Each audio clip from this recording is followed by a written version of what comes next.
तो जी आगे प्रभु जी आगे।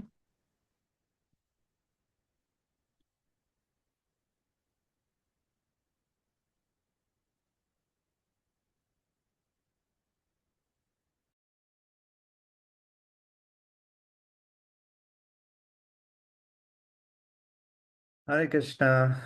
हरे कृष्ण जय। प्रभु जी। क्या नाम? हरे प्रिया। हरे प्रिया की जय। Hare hi Krishna Hare Prabhu ji. Priya, how are you? Hare Krishna.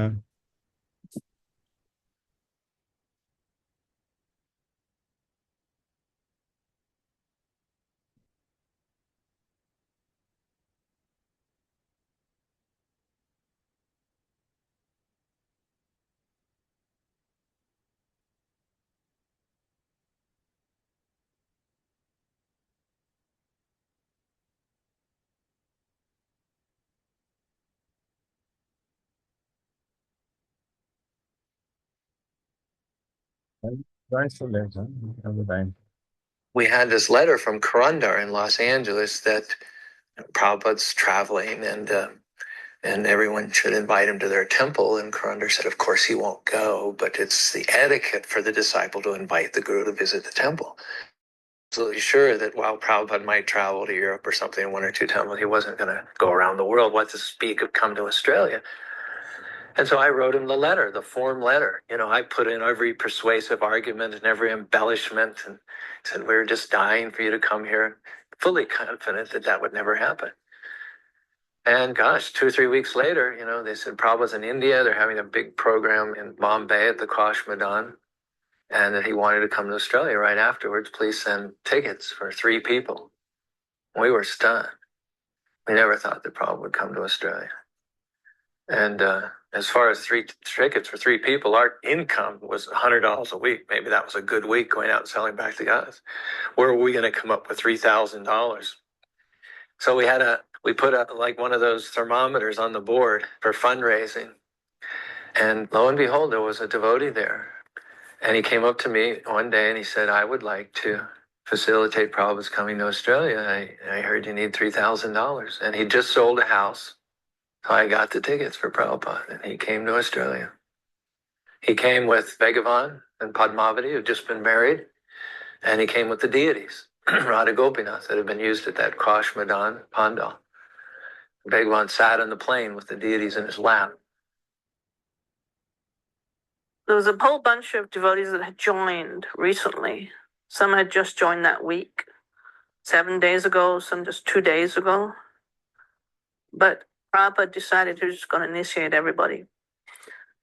And when Prabhupada arrived, Bali Madan and Bhagavan were carrying Radha Krishna deities. So Srila Prabhupada obviously wanted that there were some Brahmins. So we got initiation. 5 of us got first and second initiation simultaneously. Of course, I didn't know what a Brahmin was. I hadn't a clue really what initiation meant, although I did understand about following certain principles and chanting rounds. But at some point, someone announced, okay, we're going to have 5 Brahmins here, so you need Brahmin threads. And Bali Mardan took off a thread that he was wearing around him and said, make some of these. So I got up from the fire arena where I was sitting by the fire, ran out, went up and down the street looking for string. Something similar. I got as close as I could. And then I came back and sat by the fire again and was making these long string things with knots in them. Later on, somebody said, okay, now you're a Brahmin, so you have to wear a Brahmin thread too, so make one for yourself. And I said, what's a Brahmin? And I was confused. And then someone else said, ladies don't wear Brahmin threads. So that was going on, the initiation was going on, and the installation was also going on. We didn't know the deities were coming, really. When they came, we didn't know what to do. But in the year between the first visit and the second, we'd made a lot of progress. And we'd built a beautiful altar there. And that's when he said, when I was here before, I prayed to the Lord that he would instruct you from within how to take care of him and he has done so. So he was very pleased with the deity worship by then. That when he left the previous year, he was thinking we were very much malechas.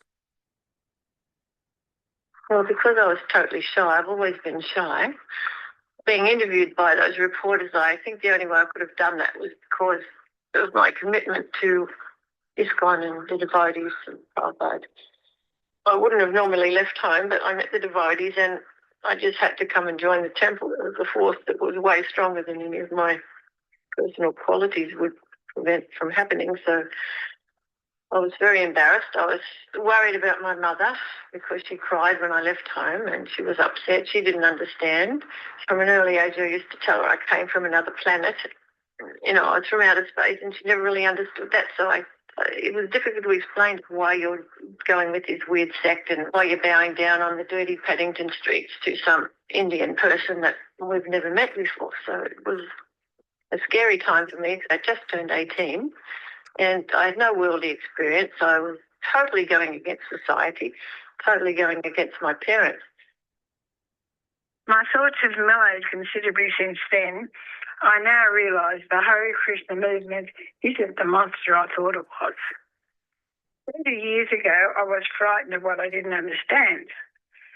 I know many of my daughter's devotee friends, and I find them to be loving, warm people. I love my Hare Krishna grandsons, who have turned out to be normal, everyday boys. She's come to no harm. In fact, she's a lovely girl, and I'm very proud of her. But I had that strong conviction that I have to do this because Krishna was helping me. I know that sounds a bit sort of trite, but initially when I wanted to leave home, I thought, how am I going to leave home? So the very next day, my mother said, when I was 17, I left home. So if you want to leave home, it's okay. I thought, Krishna's helping me. That real kind of connection with God was coming. You know, it's like that where you take one step towards God, he takes many steps towards you. So I could feel that. The first time I went to the temple, I was just totally overwhelmed with the prasadam, the smells. I thought, finally, I'm home. So if I did anything in this life, I was going to stay there and I was going to do it because this was my ticket out of the material world. And this was the only place ever that I ever felt comfortable. So there was something special happening there due to Prabhupada's potency.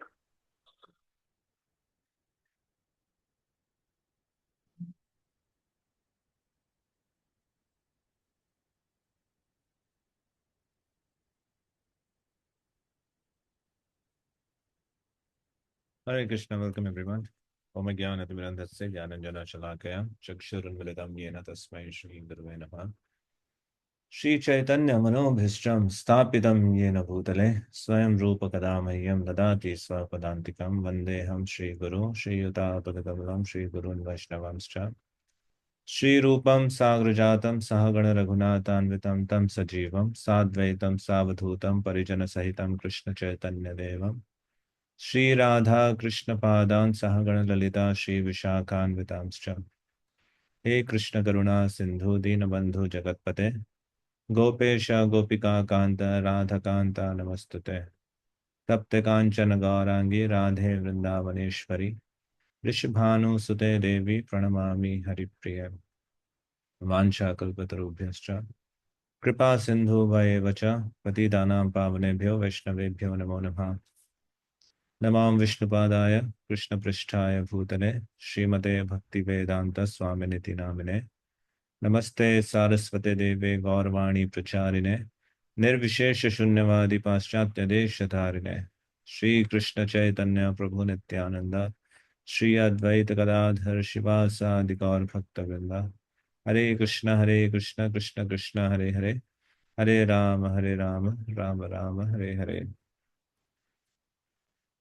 Hare Krishna. So dear devotees, welcome everyone.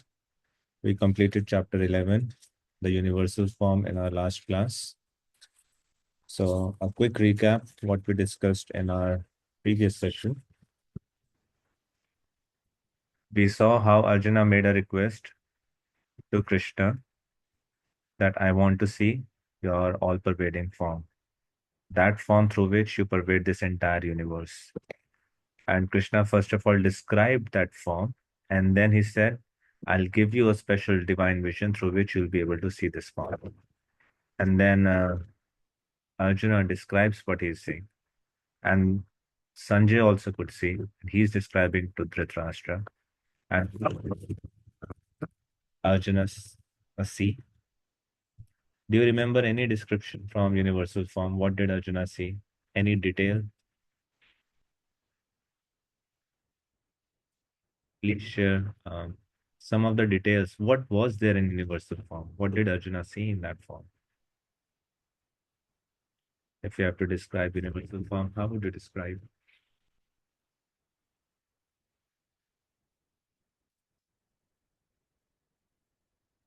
Yes, Abhiram Shantanu. Hare Krishna, Guruji. Guruji, and Arjuna saw that everyone, Duryodhana and all the Kauravas, everyone was going inside his mouth. Okay, so he saw the future. He saw how all the great warriors which are present on battlefield are being, their heads are being crushed between the teeth of that form. And that's a Kala Rupa. And there are many other descriptions of that Kala Rupa. Okay, what else? What else can you recall from that vision, divine vision?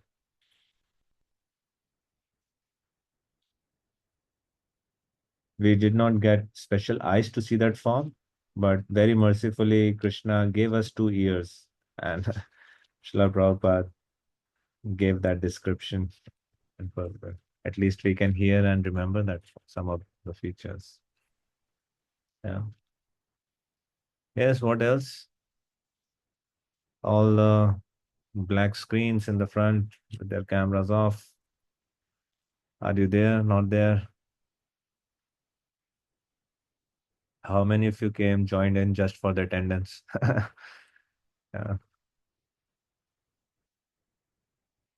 Universal form, what else? Any aspect of universal form? If not, open your books, share at least one point. What did you see in universal form? Any detail of that Ravina saw and is describing?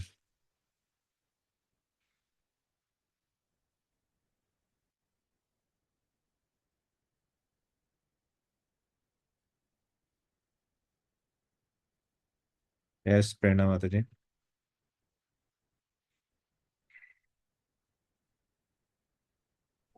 Like probably, actually the universal form was unlimited because it doesn't have any starting or any end point, and all the like Rudras and Indra, Vasu, everything was deciding inside Krishna. And Arjuna solved everything, and then after that he saw the Rudra form of Krishna, that the terrifying form, where all the relatives of him were crushing the feet of Krishna, the Vishnu Roop, and then he got scared, and then he asked for forgiveness to Krishna that I dealt with you like a friend, but you are the God. Okay, I could understand bits and pieces. And the voice was very low. Yes. What else?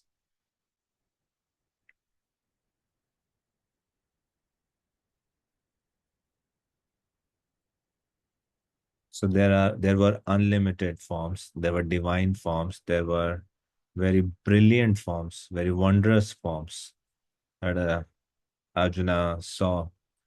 And it said the radiance of those forms were greater than if millions of suns were to be arise at once. Still, they won't match the brilliance of those forms. They were so brilliant, effulgent. Arjuna saw everything at one place, right? And he saw all the unlimited expansions of universe, including planets of gold, jewels, and other kinds. Have you seen any planet of gold or any planet of jewel? What Arjuna saw. Yeah. And he became very bewildered and very astonished. His hair stood on end. he bowed down and he folded his hand. He began to pray. And he saw all living entities situated at one place. He saw all the demigods and living entities, just like Prerna Mataji was describing. And he saw many, many arms, unlimited bellies, unlimited mouths, eyes, without any limit, no end, no middle, no beginning, right? And how if you're seeing something like that, it is immeasurable, it's unlimited. How will you describe that? And he's just trying to say, you are the Supreme Lord. You are the supreme primal objective. You are the ultimate resting place of all the universe. You are inexhaustible. You are oldest. You are maintainer of eternal religion. And he's seeing the sun and moon are your eyes. Like that, there were many, many details that we have already covered. I won't go into that one again. But what was the conclusion of chapter 11? That was the essence of the whole chapter. What happened towards the end?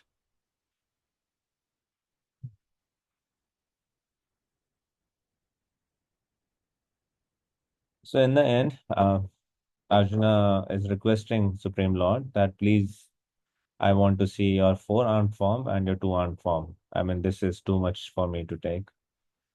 And Krishna very mercifully withdraw that universal form, and he appeared as four-armed Vishnu. And then he once again appeared as two-armed Sham Sundar Krishna.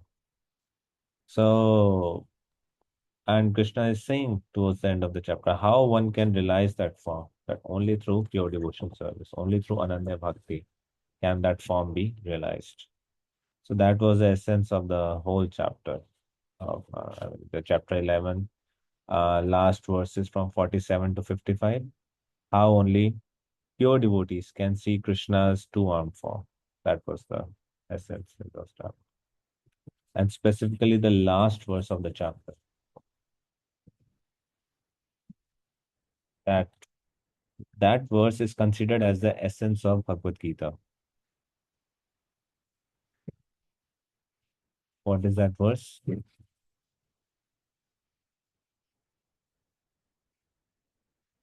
Let me share the screen.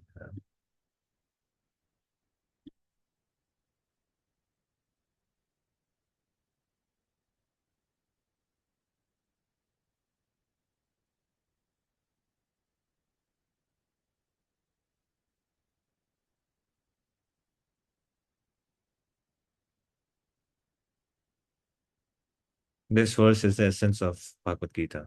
My dear Arjuna, he who engages in my pure devotional service, free from the contamination of fruitive activities and mental speculation, he who works for me, who makes me the supreme goal of his life, and he who is friendly to every living being, he certainly comes to me. Where else Krishna mentions in Bhagavad Gita that person certainly comes to me? Can you remember? Can you recall any other place? He tells it so many times in Bhagavad Gita. If not the verse, can you recall in which chapter does he say that that person will come to me? Have you heard this before in Bhagavad Gita? That person comes to me.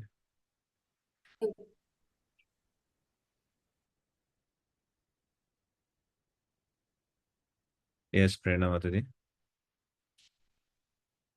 So, I guess in chapter 7, when Hanji. Krishna said that if someone sees body while remembering me, like Krishna says that someone leaves his body remembering Krishna, then he will attain Krishna. I guess it was Okay, in chapter thank 7. you. Yeah, chapter 8. Antkale cha mameva smaran muktva kalevaram. Right? Yeah, Tisamadbhavam yati nastyatra sanshya. There's no doubt that person who thinks of me while giving up this body attains me. Where else? At least in chapter 4, he tells, Janma karma cha me divya, evam yoveti tatpata, tyakpadeham punarjanma, ameti, Arjuna. He tells in chapter 7. So those, where? Antavattu phalam tesha, tad bhavatyalpamedasam. Devan Deva Yajo Yanti, Mad Bhakta Yanti Mamapi. One who worship demigods, go to that place. But one who worship me certainly comes to me. It tells in chapter 9, Yanti Deva Gada Sarve, Pitra Yanti, Bhutani Yanti Bhuteja, Yanti Madhya Ujjipima. Someone who's worshipping me comes back to me. He's saying in chapter 11, he's saying in chapter 10, um, yeah, in chapter 9, Man Mana Bhav Mad Bhakto Madhyaji Mam Namaskar, like that verse. It certainly comes to me. So many times Krishna is saying, he comes to me, he comes to me, he comes to me. And in all the places, you will see the same common message. Anyone who is my devotee comes to me. Pure devotional service comes to me. He never says that by the process of karma or gyan, they comes to me. Or someone, you worship anyone, you will come to me. He never says that.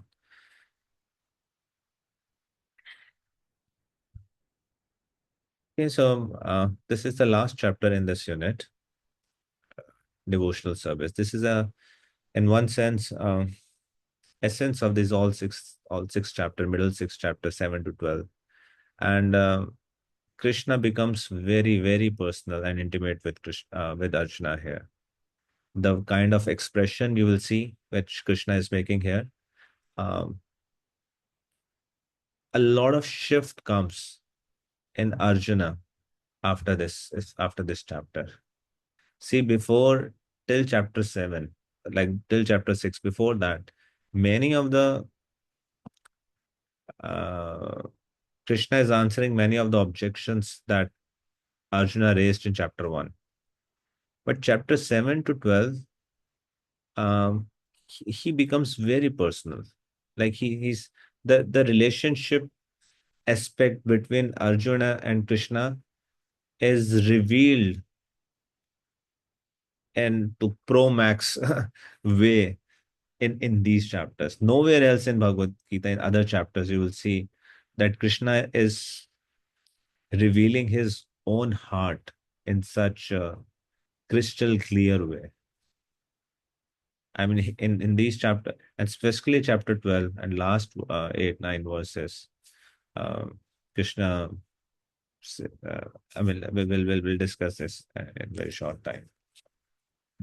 Okay, so chapter 12, devotional service, Bhakti Yoga. Although it's a short chapter, just 20 verses in this chapter, one of the shortest chapter of Bhagavad Gita, but one of the most important and a turning point in Bhagavad Gita.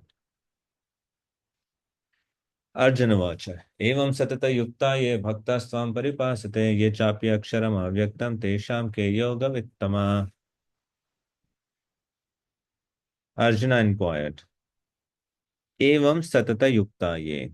Satata yukta means, satata means always, yukta means who are engaged in this way. Bhaktas tvam paryupasate, so your devotee, tvam, you, paryupasate, worship you. So devotees who worship you and are connected to you, satata, always. Ye means those. Chapya aksharam avyaktam. And then there are those who are engaged with your aksharam avyaktam, your avyakta, unmanifested root, which is aksharam, which is eternal. So do you see there are two times this word has come, ye and ye, those. So there are certain people who are worshipping, paryupasate, tuam paryupasate, who are worshipping you, your bhakta, your devotees. And then there are those who are worshipping your avyakta rupa. Tesham. So Tesha means in those, among those. K, which one? Yoga Vittama do you consider to be the most perfect? So there are two categories that are mentioned. Which are considered to be more perfect? Those who are always properly engaged in your devotional service, Satata Yukta Ye Bhakta, or those who worship the impersonal Brahman unmanifested. Ye Chapyak Sharam. Right? Now, my question to all of you is, why is Arjuna asking this question after chapter 11? We all just saw the previous verse, and here Arjuna is beginning this chapter by asking this particular question: who is superior? Someone who is worshipping your form, or someone who is engaged with your unmanifested form? Which do you consider the superior? Ke yoga vittama, most perfect.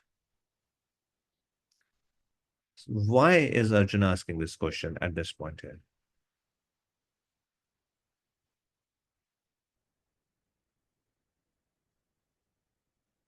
Yes, Pranavadidi.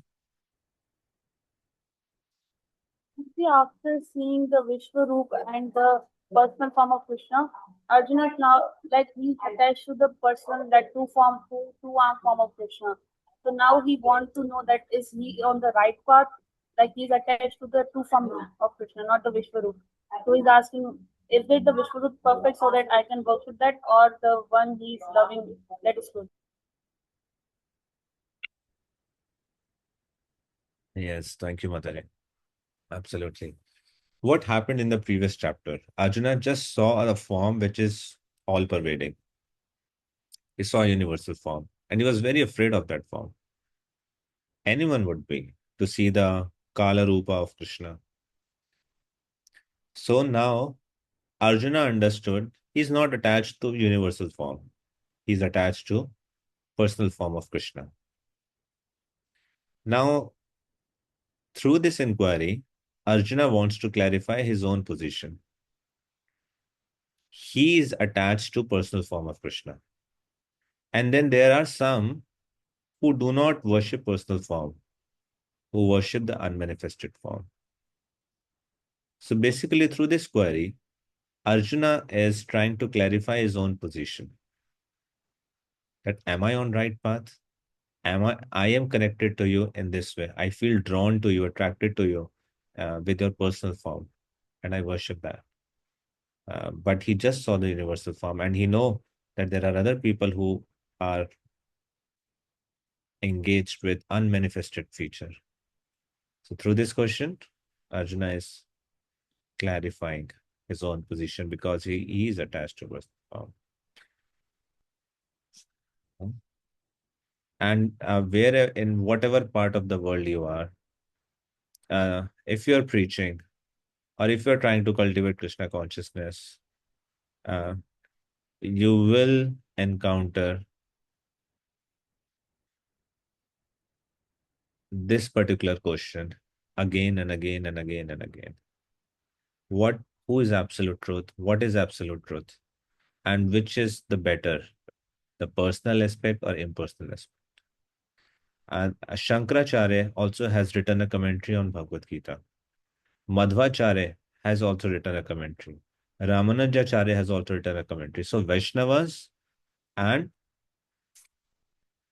uh, those who are attached to the monist, the impersonalist, they also have written commentaries on Bhagavad Gita.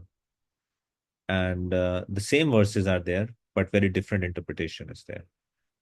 So Arjuna here is directly clarifying from Krishna. Okay, let us read this purport.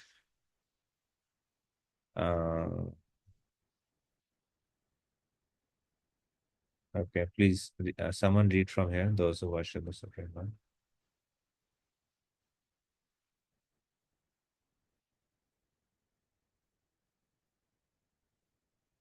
Someone please volunteer.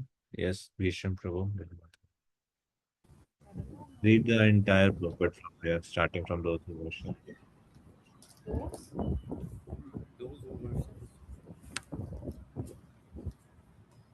Those who worship the Supreme Lord directly by devotional service are called personalists.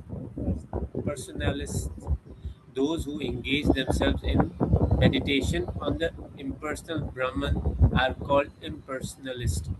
Arjuna is here questioning which position is better. There are different ways to realize the absolute truth, but Krishna indicates in this chapter that Bhakti Yoga or devotional service to Him is the highest of all. It is the most direct and it is the easiest means for association with the Godhead. Should I continue? Till the end of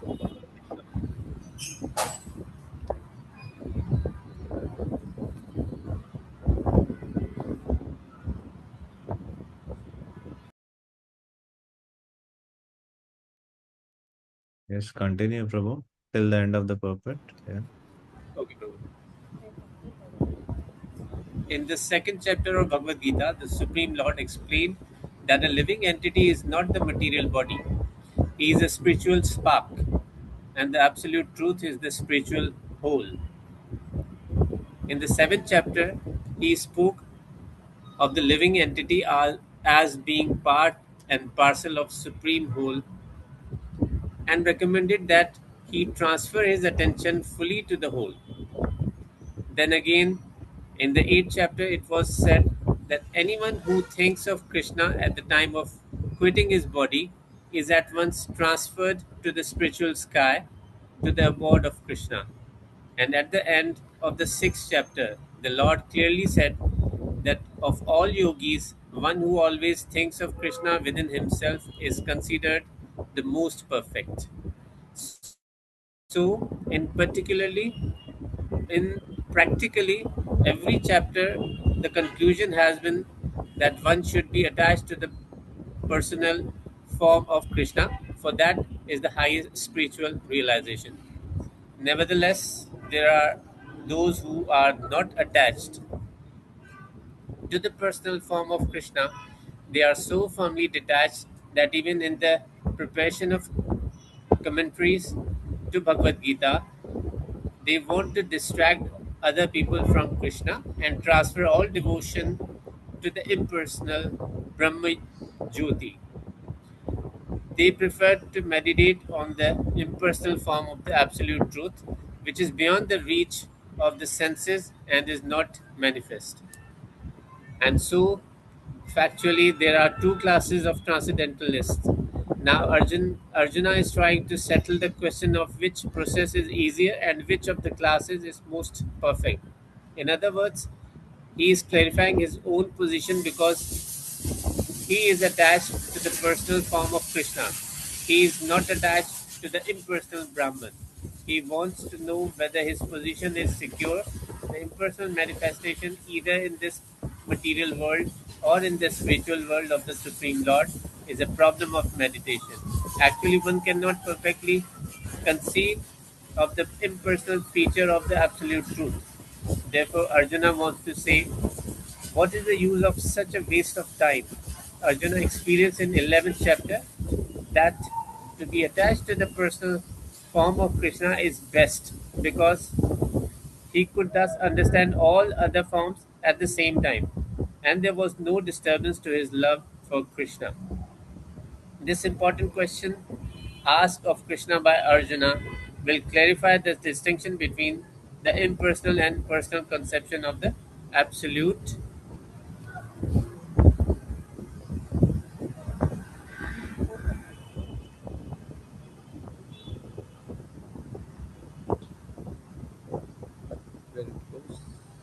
The absolute truth.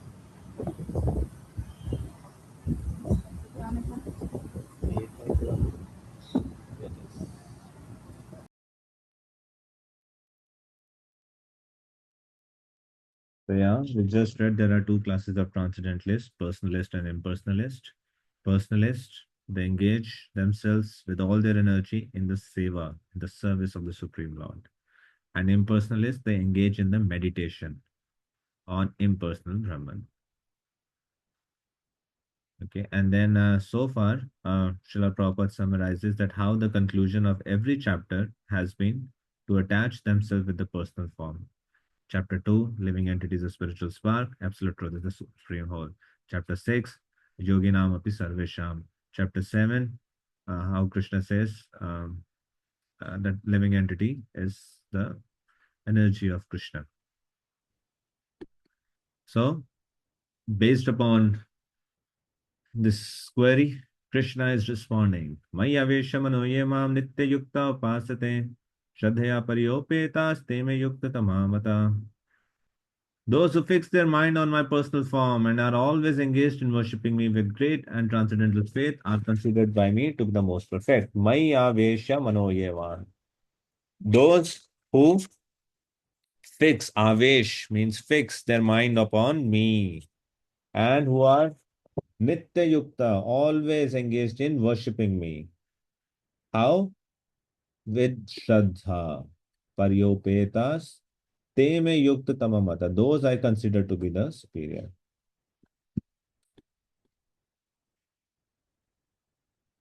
And what about those who are meditating on your impersonal aspect? Now Krishna starts describing them. Yetva aksharam anirdesham अव्यक्तं परिपासते सर्वत्र गमचिन्त्यं च कूटस्थमचलं ध्रुवं संयम्येन्द्रियग्रामं सर्वत्र समबुद्धया ते प्राप्नुवन्ति मामेव सर्वभूतहिते रताः. For those who fully worship the unmanifested, that which lies beyond the perception of the senses, the all-pervading, inconceivable, unchanging, fixed, and immovable, the impersonal conception of the absolute truth by controlling the various senses and being equally disposed to everyone, such persons engaged in the welfare of all, at last worship me. Right? So sometimes, although we are comparing here between the impersonal and personal aspect, there is a tendency between devotees that sometimes they start hating the impersonal aspect of the Lord, uh, which is unnecessary. The impersonal aspect is also part of Krishna. It's the first realization, Sat, the bodily rays of Krishna. In fact, a devotee admires and appreciates the impersonal aspect of the Lord more than the impersonalist, because he see even the impersonal aspect in relation to the personal aspect. Because Krishna is complete. That's why he is also impersonal. So Brahma Jyoti, Paramatma, Bhagavan, three stages of spiritual realization. So it's not that we have to uh, hate or disregard or disrespect in any. A devotee fully embraces the impersonal aspect. Only thing is he doesn't want to stay there. He wants more. He wants to have personal relationship with the Lord. So, Krishna is saying various characteristics of his impersonal. Aksharam, first characteristic is Yetva Aksharam. Akshara means eternal. Anirdesham, Anirdesham means indefinite. Avyaktam Paryupasate. So, those who worship the Avyakta Rupa. Sarvatra Gam Achintyam Cha. So, this is Sarvatra, at all places. Achintyam, beyond senses. Kutasam Achalam. So, all of these aspects are described in these verses. So, Krishna continues. But there is one problem for such persons. And what is that problem? Krishna describes here. Kleshodiktarastesham avyakta sattachetasam avyakta hi gatir dukkham dehavadbhairavapyate. For those whose minds are attached to the unmanifested impersonal feature of the Supreme, advancement is very troublesome. Klesha. Klesha means difficult. And avyaktahi gatir dukkham. Dukkha means it's very troublesome. For whom? Dehavadbhairavapyate. For the embodied. So anyone who is in materialistic conception of life, who's embodied, for them, difficult progress in that line is very, very difficult. So according to you, what is the difficulty or what trouble is there? Can you state few of the troubles? Someone who is meditating on the impersonal aspect, why is Krishna saying that path is very troublesome?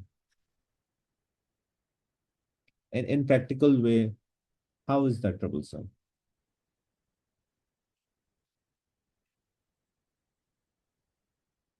You don't have to keep the deities. You open a temple, there is no deities. Less maintenance, is it not? So why is that troublesome? You just have a hall where everyone comes and meditate. There is if there are no deities, there is no seva. If there is no seva, there are no fight among the devotees. There are no so much of coordination required, not so much of east goshtis, sometimes that turn into so many conflicts. Will life not be more peaceful and simplistic if we all leave everything and start meditating on the impersonal aspects? What do you think? Uh, which is what Krishna says, this path is very troublesome. Which is more troublesome than?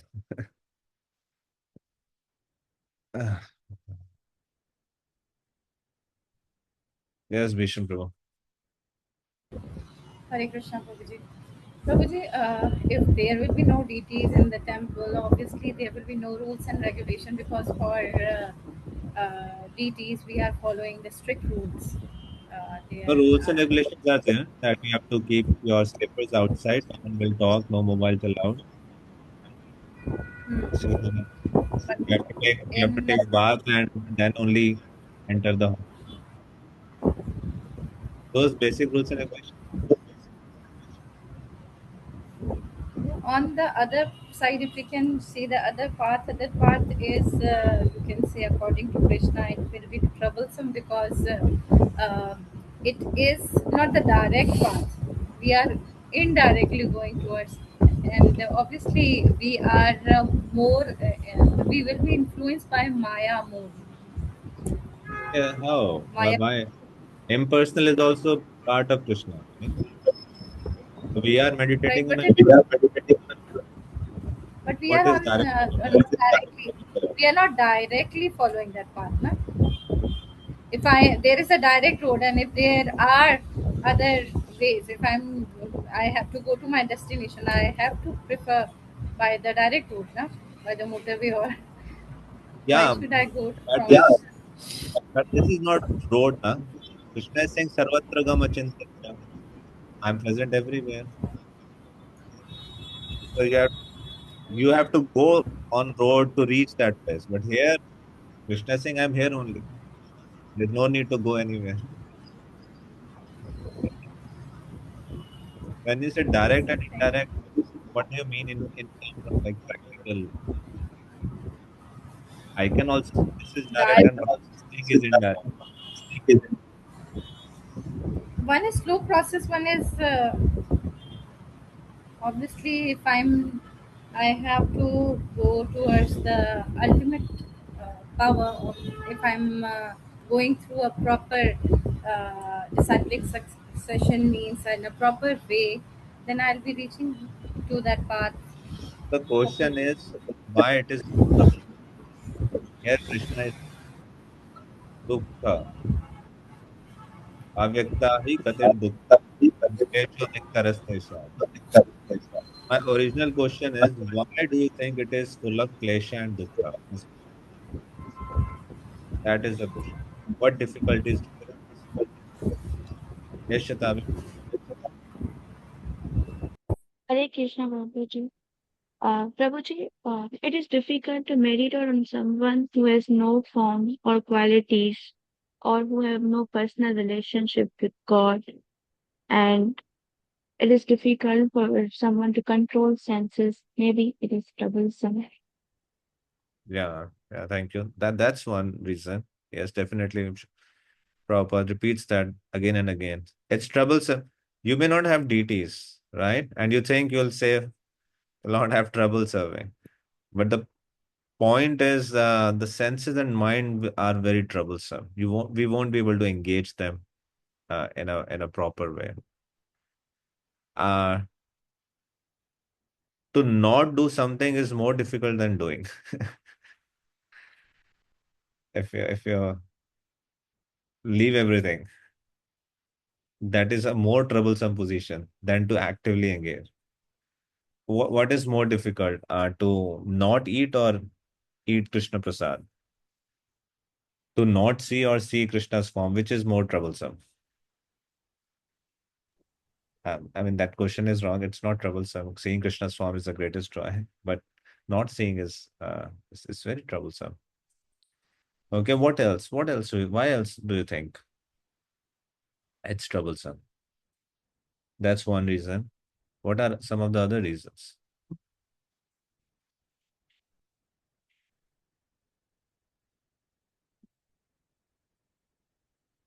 The other reason is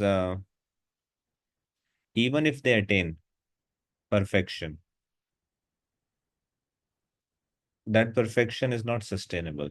They fall down because they feel lonely. A soul needs relationship. Um, what is that verse from Srimad Bhagavatam, Canto 10, where the different demigods are praying to Krishna, who has appeared in the womb of Devaki? Mm, God.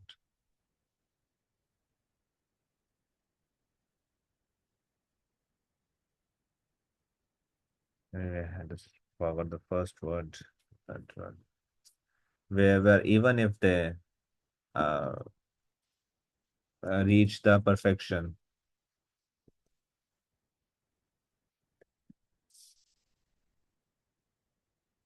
yeah, aruhya krachena param padam tatam.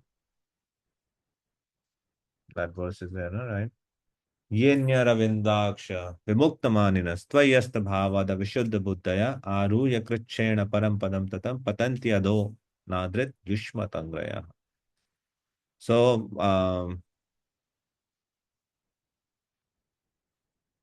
non-devotees may accept severe austerities and penances to achieve the highest position, and they may think themselves liberated, but their intelligence is impure. They fall down from their position of imagined superiority because they have no regard for your lotus feet. Yeah. So the perfection is unsustainable. Even if they reach there, they fall down from that position.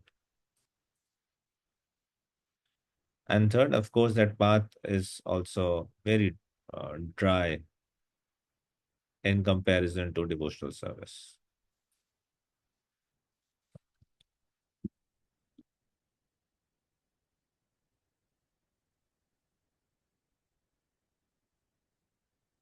Okay.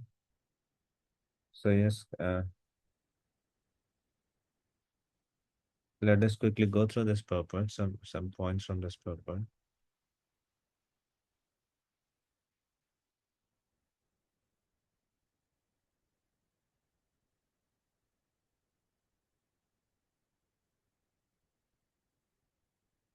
So for a devotee, there is no difficulty in approaching the Supreme immediately and directly. But for those who are following the impersonal way to spiritual realization, the path is difficult. Now, why it's difficult? They have to understand the unmanifested representation of Supreme through such Vedic literatures as Upanishads. And they have to learn the language, understand the non-perceptual feelings, and realize all these processes. This is not very easy for a common man. How many of you know Sanskrit? And how many of you know Sanskrit grammar? How many of us can study Upanishads? How many of us can understand all those processes mentioned there? It's not very easy. But a person in Krishna consciousness engaged in devotional service simply by guidance of bona fide spiritual master, simply by offering regulative obeisances unto the deity, simply by offering the glories of the Lord, and simply by eating the remnants of foodstuff offered to the Lord, realizes the supreme personality of Godhead very easily. There is no doubt that the impersonalists are unnecessarily taking a troublesome path with the risk of not realizing the absolute truth at the ultimate end. But the personalist, without any risk, trouble, for difficulty, approaches the Supreme Personality directly.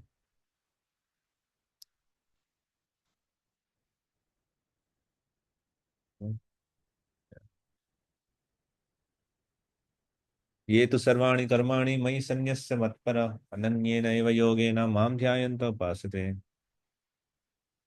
Now, after describing the troublesome path of those who are attached to the impersonalist aspect, Krishna is now again describing about his devotees. And what is he saying?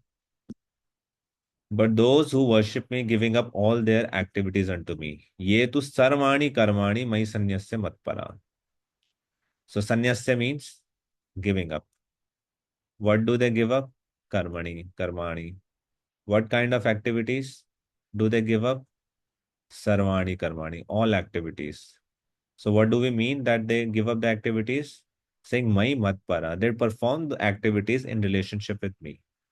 They give up the result. They give up the ownership in the of on result, and they perform all activities in my relationship. Ananyenaiva yogena. Ananyenaiva means without any deviation. What do they do? Mam dhyayanta. They put their dhyan on me, upasate, and they worship me. And tu means but. So but means now Krishna is speaking about the other category. But those who give up all activities and give up to whom? They give up unto me and worship me. And they're devoted to me without deviation, engaged in devotional service, always meditating upon me. So what do I do for them? How do I reciprocate with them? And how are they delivered? Krishna says, Tesham aham samudharta mrityu sansara sagarat bhavami na chirat partha maya veshita chetasam. You know, again, very famous verse from Bhagavad Gita, repeated so many times, quoted so many times by Srila Prabhupada. So, see, whenever there is ye, those, उनके लिए, तो sorry ये means जिनके लिए, तो तेषाम means उनके लिए. सो उनके लिए क्या करता हूँ? What do I do? तेषाम अहम. अहम means I. Krishna is saying समुद्धरता. समुद्धरता means I am the deliverer. उद्धार, जो उद्धार करता है, समुद्धरता. I deliver them. Deliver them from what? मृत्यु संसार सागरात. I deliver them from sagar, from ocean. But I'm not in ocean. I'm living on land. I'm sitting very comfortably in my room. No, sir. No, ma'am. You are in the ocean and you are stuck. And this ocean is of mrityu sansara. So repeated cycle of birth and death. We all are fallen into that ocean somehow or other. We are stuck. We are in this endless loop, endless cycle of birth and death. So I deliver them. Krishna doesn't say, here, I send them Vishnu Dut or I send them someone else. Krishna says, I personally deliver them. Tesham aham. I come. Okay, when do I deliver them? In which lifetime? Krishna says, Na chirat partha. Chirat means, anyone knows the meaning of chirat? Anarpita charim chirat karunayavatirana kalau is a verse glorifying Lord Chaitanya, right? There also this verse comes. Chirat means long time. And there's a na before that. That means the opposite of it. What's the opposite of long time? Very quickly, very small time. So I deliver them very quickly. Maya Veshita Chetasam. Whose Chetasa means whose Chetana, whose minds are fixed on Maya. So anyone whose mind is fixed on Krishna, who is performing all actions in relation with Krishna, and who is meditating upon him, for them, Krishna says, I personally deliver them from the ocean of birth and death.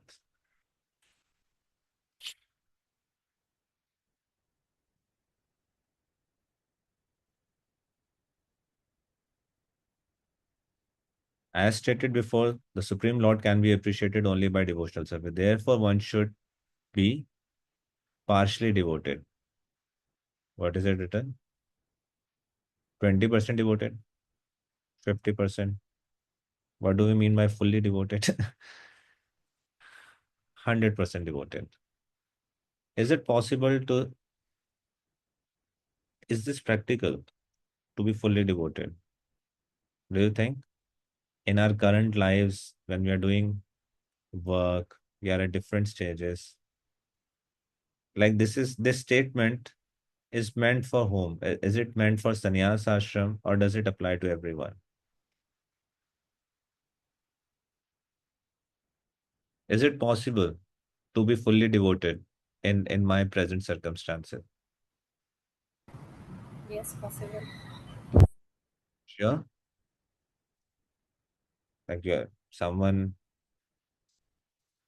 Okay, how is that possible?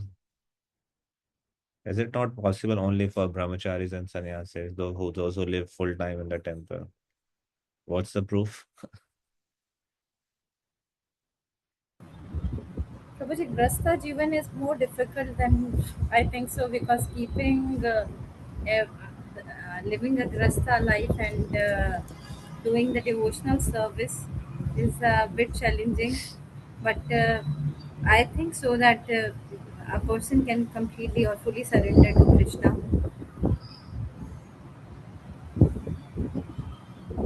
Whatever that person is doing, he is keeping Krishna in center of everything. So that person can be fully surrendered. The Bhagavad Gita is being spoken to whom? Arjuna. And he's standing on a battlefield, right? In the middle of his work that he needs to do. So if it's possible for Arjuna, while fighting a battle, to be fully absorbed in Krishna, so certainly it's possible for everyone else. And whatever stage of life we may be, I can be fully devoted. Where does Krishna says here in this any part of this verse about ashram? Does he mention? Okay, someone can say yes. Krishna says, "Mai sanyasya mat para." It's meant for. Uh, so, so everyone can be a sannyasi. I can be a grahast, but I can be a topmost sannyasi if I am working only for Krishna. And I can be in sannyasa ashram, uh, but I can be a griham as well. I may be in brahmacharya ashram. I can be a griham. So it's a matter of consciousness. And I can be in brahmacharya ashram and I can be fully devoted. And I can be in a household ashram and I can be a griham. So any combination is possible. But this is possible. This is doesn't. You will see all of these are internal aspects. Meditating upon me, having fixed their minds upon me. This is external effect. Giving up all their activities unto me, which means working for Krishna or giving result of our activities to. Krishna says, I am the swift deliverer. One should work only for Krishna. Does not matter in what kind of work one engages, but that work should be done only for Krishna. Right? So, I may be employed in a company.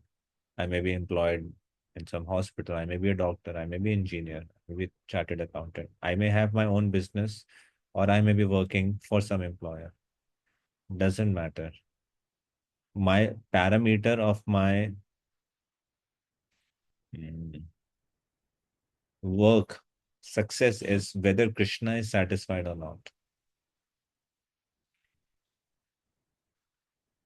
Once, for example, we are constructing a temple for Krishna, let us say, and we may need to have certain approvals from government and some certifications from them. But at the same time, uh, will Krishna be happy and satisfied? A devotee's outlook will be that. and you'll realize that it is much easier to get certification from Krishna or from government agencies. It's much uh, a different game when I start thinking whether Krishna be happy with it or not. Which means, uh, if I'm building a temple, am I harming nature in any way? Am I following environmental policy of any sort? Uh, when I'm collecting donations from devotees, am I using it rightly? Or am I mishandling those funds? Will Krishna be happy the way I'm handling the funds? Will Krishna be happy the way I am dealing with the devotees? Will Krishna be happy if some guests come to my center and temple uh, and they are not treated nicely? Like if Krishna were to be asked, how does he feel when someone comes to my temple and how they are received? Right, all of those parameters will change. If I am on my work, someone gives me a bribe. Do I accept it? Do I refuse it? Will Krishna be happy the way I am doing my work? Will Krishna be happy the way I'm dealing?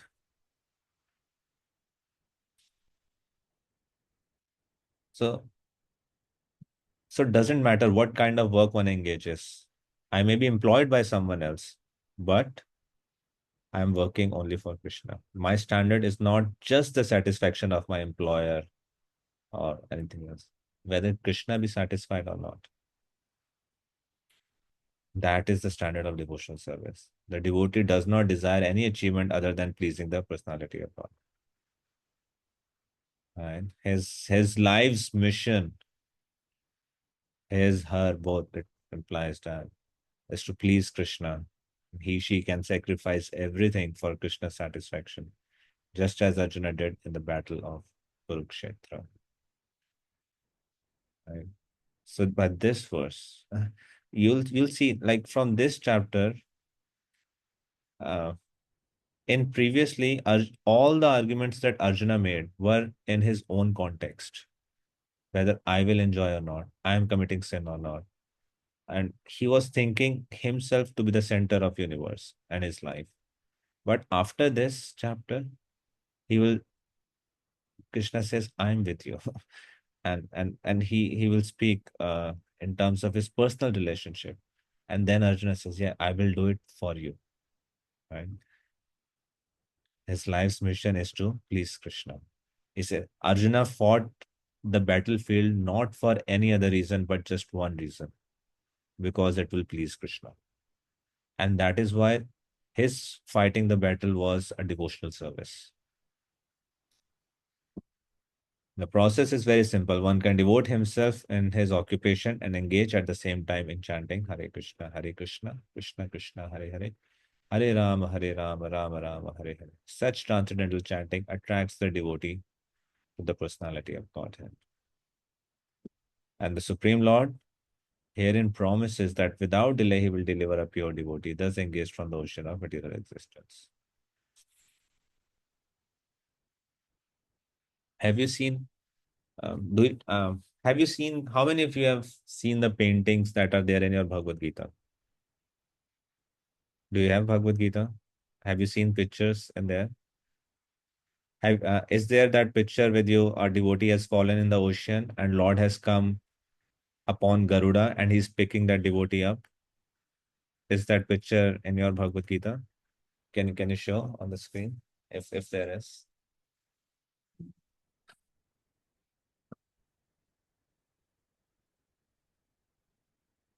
I mean, there are different pictures in different versions of Bhagavad Gita. Like the Bhagavad Gita that I'm using, it's not there in this. It was there in the previous version that I was using. I'm not sure if your Bhagavad Gita has that picture. Have you seen that picture where Lord Vishnu has come upon Garuda and he's picking the devotee up from an ocean?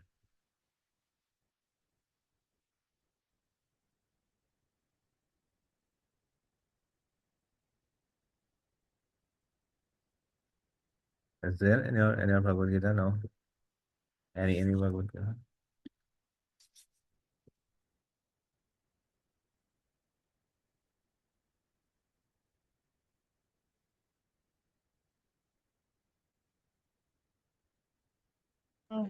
Prabhu, these are the pictures. The past pictures. Okay, let me share. I found online. I'm not sure if you have seen this picture or not. This picture I'm saying. Can you see on screen? Oops. What happened? Yeah, this picture. Are you able to see? And this picture used to be there in Bhagavad Gita. First. It's, how many of you know swimming? Anyone of you know swimming? No? Okay. So whatever little chances were there to survive even for 1 or 2 minutes. are gone. So even if someone knows swimming, I mean, how much can they swim in an ocean? How many of you have ever seen an ocean or a sea? And anyone of you ever been to a sea? No? Please come to Jagannath Puri. Such a beautiful sea. Right? Uh, so acharyas give example.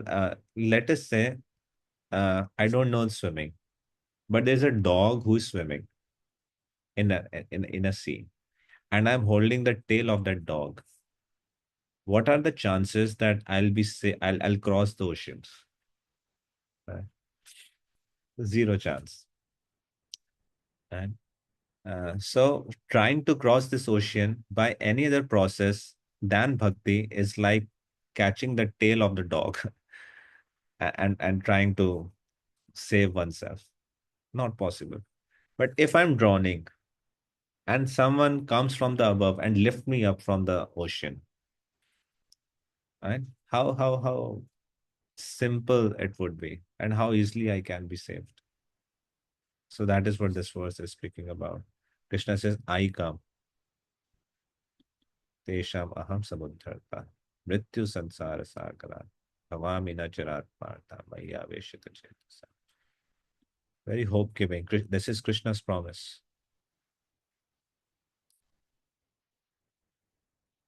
Yeah. So, what one needs to do? Now, Krishna has established the superiority of bhakti.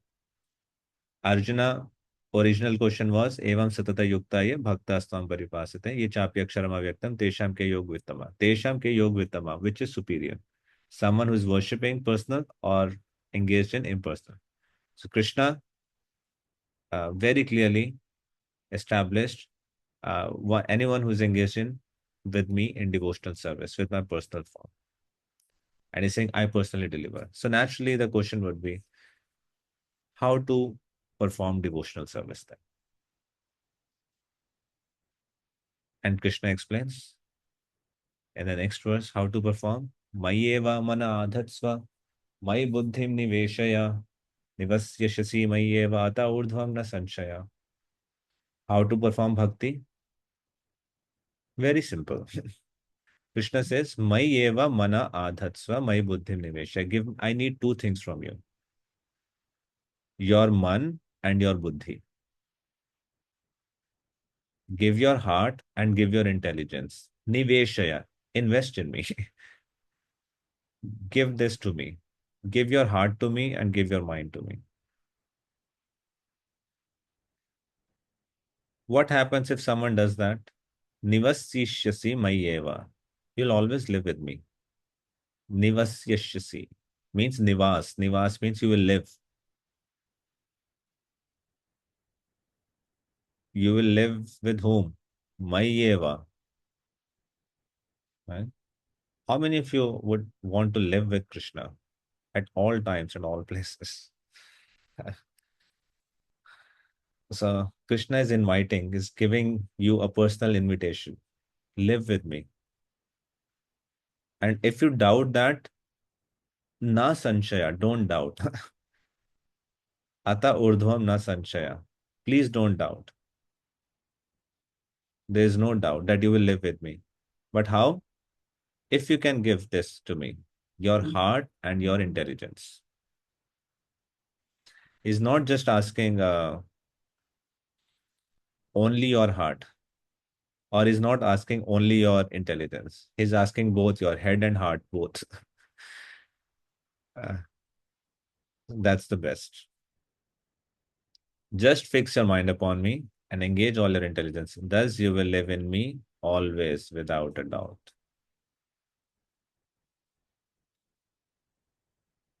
One who is engaged in Lord Krishna's devotional service lives in a direct relationship with the Supreme Lord. So there is no doubt that his position is transcendental from the very beginning. The holy name of the Lord and the Lord are non-different. Therefore, when a devotee chants Hare Krishna, Krishna has internal potentia dancing on the tongue of the devotee. When he offers Krishna food, Krishna directly accepts his eatables, and devotee becomes Krishna by eating the remnants.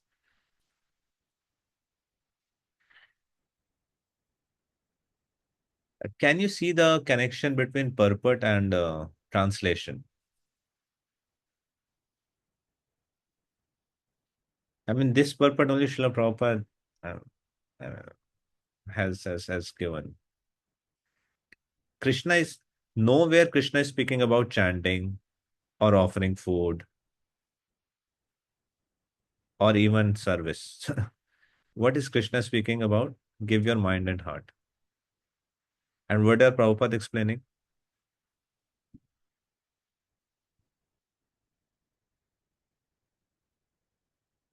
Prabhupada is explaining how in the practical terms will that look like.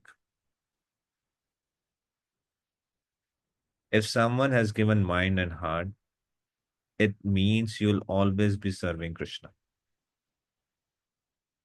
one way or another. And it can mean the other way around also.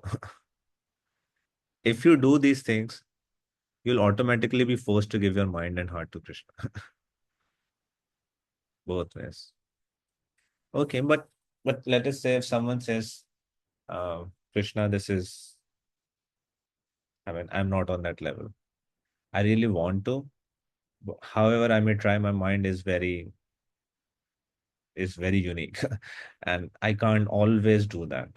I can do 6 for some time, maybe, but you are asking too much from me. Is there any hope? Krishna says, yes, why not? Krishna says, Atha chittam samadhatum na shaknoshi maistiram abhyas yogena tato mam ichhaptum dhananjaya. Krishna says, Atha, if chittam samadhatum, samadhatu means to fix, samadhi mein jana, right? Chittam, your consciousness. Na shaknoshi, if you are not able to fix your mind upon me, maistiram, right? If you are not able to do that, then what should you do? Abhyas yogena tato. Do abhyas yoga. That means you follow the practice of devotional service, regulative principles of bhakti yoga, abhyas yoga. What will be the result of that? Mam ichhaptam dhananjaya. In this way, you will develop a desire to attain me. So if you see, in one way, the previous verse was talking about bhav and prem. Like if you are on that stage, your mind and heart are already with Krishna, always, all the time. But if you're not on that stage, at least follow the regulative principles of sadhana bhakti, bhakti yoga, regulative principles of bhakti yoga. In this verse, 2 different processes of bhakti yoga are indicated. The first applies to one who has actually developed an attachment for Krishna by transcendental love, and other is for one who has not developed an attachment for the Supreme by transcendental love. So someone, they are in love with Krishna. But if I'm not in love with Krishna, I can still develop attachment by following the principles of sadhana bhakti. And we will just read about this in detail in Nectar of Devotion also. But what does it look like? Prabhupada explains here. To practice the regulative principle of bhakti yoga, one should, under the guidance of an expert spiritual master, follow certain principles. What are those principles?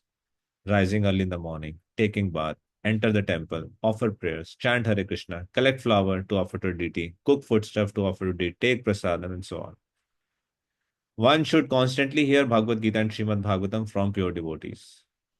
This practice can help anyone rise to the level of love of God, and then he's sure of his progress into spiritual kingdom of God.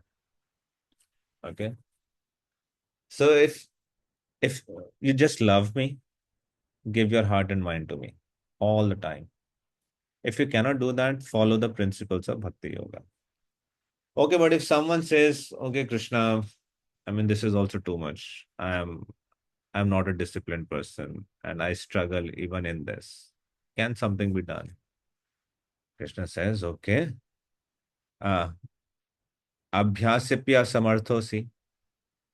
Asamartha means incapable. Abhyasa. If you are not able to practice this, mat karma paramo bhava. Then what do? You work for me. Mat karma paramo bhava. If you are not able to follow the sadhana process or regulative principle or abhyasa yoga, then what do? Mat karma paramo bhava.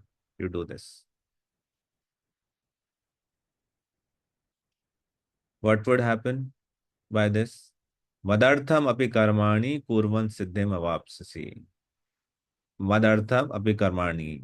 By doing work for me, you will attain perfection, siddhim.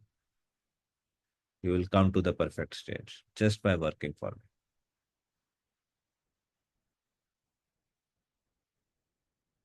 me. Okay, please someone read this purport. Very interesting purport. How can someone work for Krishna? Prabhupada is explaining. Yes, Komal Mataji. Hare Krishna, Prabhuji. One who is not able even to practice the regulative principle of Bhakti Yoga under the guidance of a spiritual master can still be drawn to this professional stage by working for the Supreme Lord. How to do how to do this work has already been explained in the 55th verse of the 11th chapter. One should be sympathetic to the propagation of Krishna consciousness. There are many devotees who are engaged in the propagation of Krishna consciousness and they require help. So, even if one cannot directly practice the regulative principle of Bhakti Yoga, he can try to help such work. Every endeavor requires land, capital, organization, and labor. Just as in business, one requires a place to stay, some capital to use, some labor, and some organization to expand. So the same is required in the service of Krishna. The only difference is that in materialism, one work for sense gratification.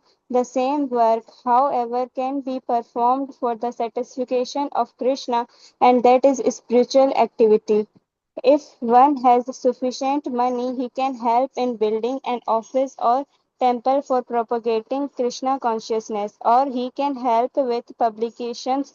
There are various fields of activities, and one should be interested in such activities. If one cannot sacrifice the result of his activities, the same person can still sacrifice some percentage to propagate Krishna consciousness. This voluntary service to the cause of Krishna consciousness will help one to raise to a higher state of love for God, whereupon one become perfect.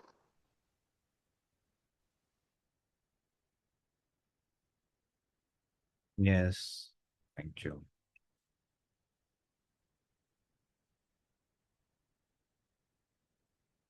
So how to work for Krishna?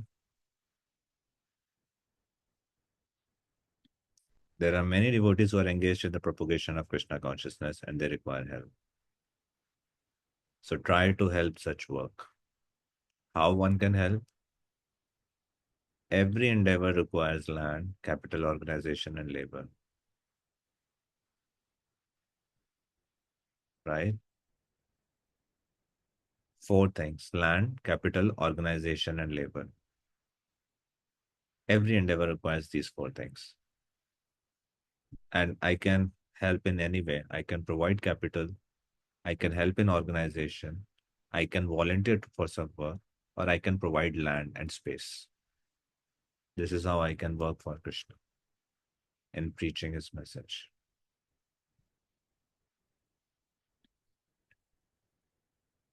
Athaitat apya shaktosi. If I cannot even do that, is there any hope?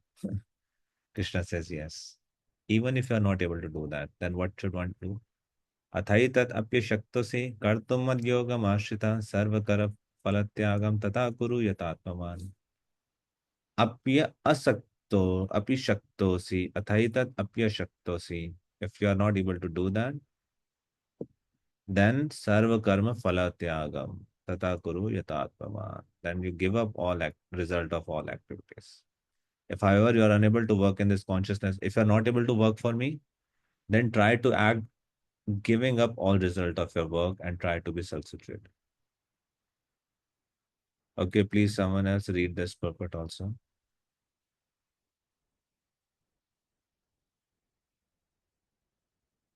Yes, Shtavi Mataji. Maybe that one is unable even to sympathize with the activities of Krishna consciousness because of social, familial, or religious considerations, or because of some other impediments. If one attaches himself directly to the activities of Krishna consciousness, there may be objections from family members or so many other difficulties. For one who has such a problem, it is advised that he sacrifice the accumulated result of his activities to some good cause. Such procedures are described in the Vedic rules. There are many descriptions of sacrifices and specific functions of punya or special work in which the result of one's previous action may be applied. Thus, one may gradually becomes elevated to the state of knowledge. It is also found that when one who is not even interested in the activities of Krishna consciousness gives charity to some hospital or some other social institution, he gives up the hard-earned result of his activities. This is also recommended here because by the practice of giving up the fruits of one's activities, one is sure to purify his mind gradually, and in that purified stage of mind, one becomes able to understand Krishna consciousness. Of course, Krishna consciousness is not dependent on any other experience because Krishna consciousness itself can purify one's mind. But if there are impediments to accepting Krishna consciousness, one may try to give up the result of his action. In that respect, social service, community service, national service, sacrifice for one's country, etc., may be accepted so that someday one may come to the stage of pure devotional service to the Supreme Lord. In Bhagavad Gita 18.46, we find it is stated, Yata Parvita Bhutanam.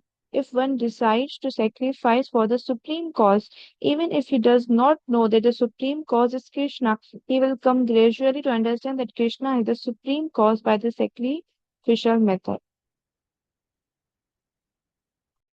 So, very practical situations. There may be possible that I am not able to involve myself directly with Krishna consciousness because of social, familial, or religious consideration, or because of some other impediments. If I attach myself directly to activities of Krishna consciousness, there may be objection from family members or so many other difficulties. Still, Krishna is advising what to do in this situation. It is advised that he sacrifice the accumulated result of his activities to some good cause. Oftentimes, we tend to criticize a normal charitable work. We think, oh, it is mundane, it's not connected to Krishna. No, but Krishna is saying it's still better. If you're not able to come directly to me, if you cannot give your work and heart, you cannot follow the principles of sadhana bhakti, you cannot work for me, at least you give up the result of your work. You use it for some good cause. And there are many procedures that are described in Vedic rules. So what would happen if I do that?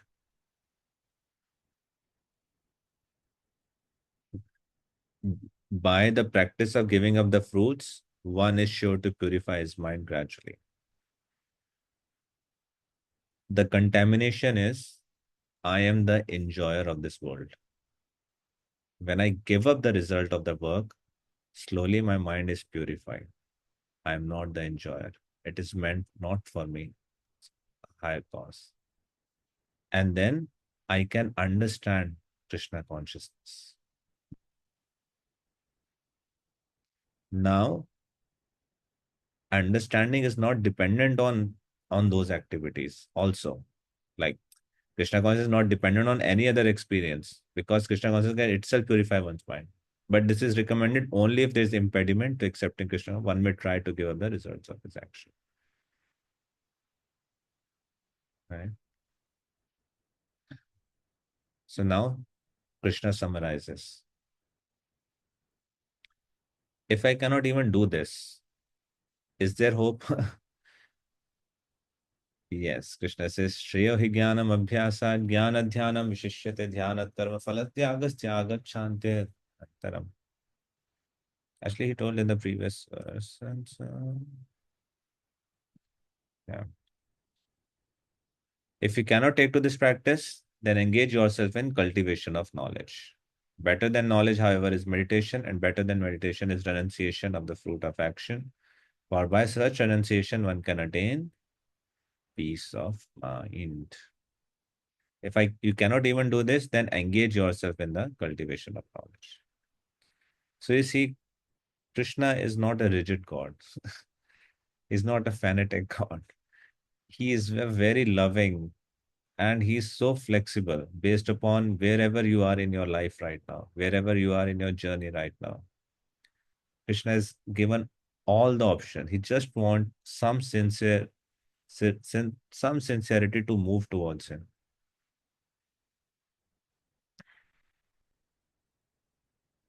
So after describing these different stages of devotion,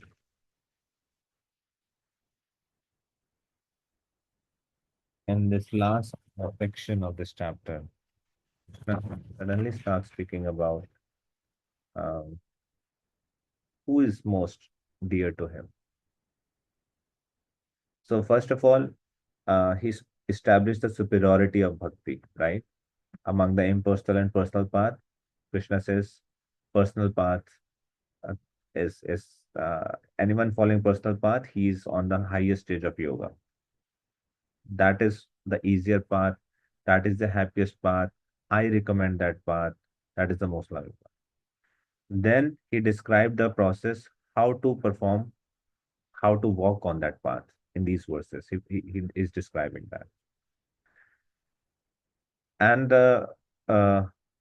now he is describing not just the process, but he's describing the person, the qualities of the person who is walking on this path.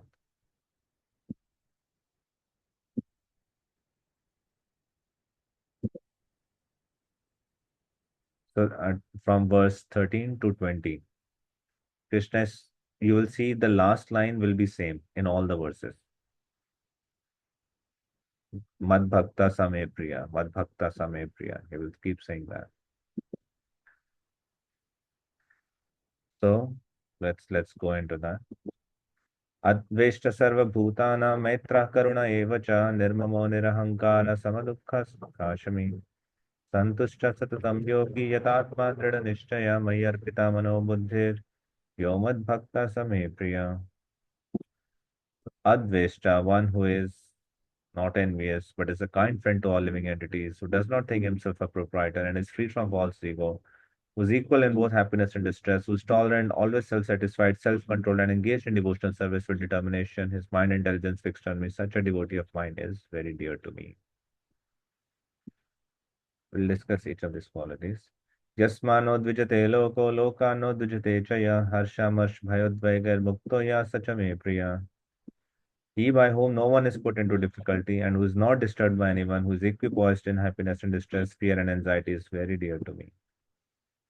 अनपेक्षा शुचिर्दक्ष उदासीनो गत्यतः सर्वारंभ परित्यागी यो मद भक्त समे प्रिया. My devotee is not dependent on the ordinary course of activities, who is pure, expert, without cares, free from all pains, and not striving for some result, is very dear to me. यो न रिष्यति न द्वेष्टि न सोचति न कांक्षति शुभाशुभ परित्यागी भक्तिमान्यः समे प्रिया. One who neither rejoices nor grieves, who neither laments nor desires, and who renounces both auspicious and inauspicious things, such a devotee is very dear to me. समा शत्रौ च मित्रे च तथा मानपमानयोः शीतोष्णसुखदुःखेषु समासङ्गविवर्जितः तुल्यनिन्दास्तुतिर्मौनिर्सन्तुष्टो येन केनचित् आनिकेता स्थिरमतिर्भक्तिमान् मे प्रियो नरः. One who is equal to friends and enemies, who is equipoised in honor and dishonor, heat and cold, happiness and distress, fame and infamy, who is always free from contaminating association, always silent and satisfied with anything, who doesn't care for any residence, who is fixed in knowledge and who is engaged in devotional service, such a person is very dear to me.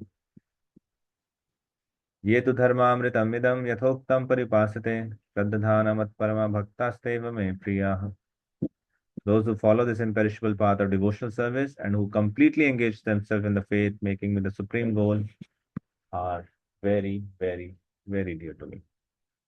Right? So, sharing his side of the path, how he feels about someone who is following the path of bhakti. So he's telling both. Anyone who is following the path of bhakti, what will be his symptoms? He's giving in this verse. And how Krishna is feeling towards the devotee. He is also sharing that. He's very right. Thus ends the Bhaktivedanta purport to 12th chapter of Srimad Bhagavad Gita in the matter of devotional service. So, what are these qualities? Let's look at some of these qualities. Okay. Uh,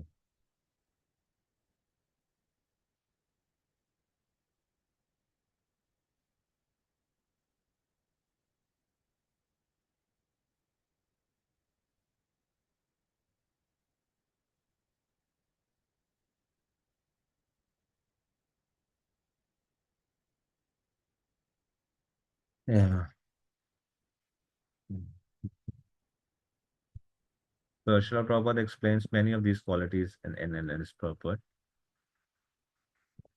So, Advishta, again, this quality has come non-envious. Have we read this quality anywhere else in previous chapter? Idam tu te bhuyatamam pravakshyami anasuyave, first chapter of chapter 9. Right? I'm telling you this knowledge because you're non-envious. Again, he's saying Advishta. Uh, uh, and but he is Sarva Bhutanam Maitraha. He's friendly to all living entities. So the Prabhupada describes uh, how a devotee is kind to all living entities. He's not envious, but he's a kind friend to them. You can overcome envy by service. You can overcome envy by service. When you use your gifts, your talents, your skills in the service of others, in the service of Krishna and his devotees. That's how you can. Then nirmamaha. Nirmama means free from proprietorship. Proprietorship happens because of body. I identify with the body. Anything is connected to that body is mine. But a devotee does not attach much importance to the pains and troubles of the body. He's free from false ego. He knows I'm not the body. Boy. And then very important quality, santushtaha. Do you know the meaning of santushta? Satisfied. How many of us can say I'm 100% satisfied in life? And how many complaints do we have? Complaints about my own self, complaint about my family, my home, my environment, my nation, complaint about God, my weather. So many complaints. Santushta, satisfied, no complaints, satisfied. Right? Try practicing next 24 hours without complain anything, without complaining anything. Can we do that? Can we do just next 1 hour? Let's not complain about anything. Gradually increase it to 24 hours. What a day would it be to live? I'll not complain verbally or through my body language, through my eyes, gestures, or in my mind. Santushta, I'm satisfied. Whatever comes by Lord's grace does not over endeavor to achieve something. That is Santushta. And Yatatma Drida Nishchaya, they're engaged with Yatatma means self-control, control over senses, control over different wakes. It does not mean that whatever my sense is proposing me, I have to give in. I have the power to say no. The more advanced you become, the more you realize that you have a choice to say no to your mind and senses. It does not mean that any senses is seeking anything, wanting anything. I just give it blindly without discrimination. No. Drida Nishchaya. With determination, I yatatma self-control. Mai arpita mano buddhir. They engaged mind and intelligence on me.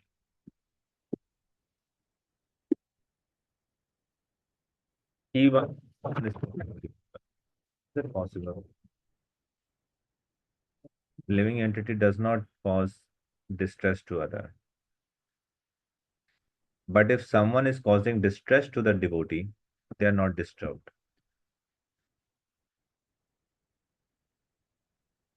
What a consciousness to be in. If someone is doing anything to me, I'm not disturbed by it. Because I see that living entity is not independent. And that living entity, if they are doing something, it has been sanctioned by Krishna. And if it has been sanctioned by Krishna, who is my Supreme Lord? I uh, I accept. If the Supreme Controller is my supreme best friend, what is there to fear? They are not disturbed by anything. And they don't put others into difficulty. Not just humans, not any living entity. And who is equipoised in happiness and distress. They are equipoised. They are not affected by happiness or distress. Both are dualities. And they are fixed in their service. They are equipoised in fear and anxiety. And such a devotee, Krishna says, is very dear.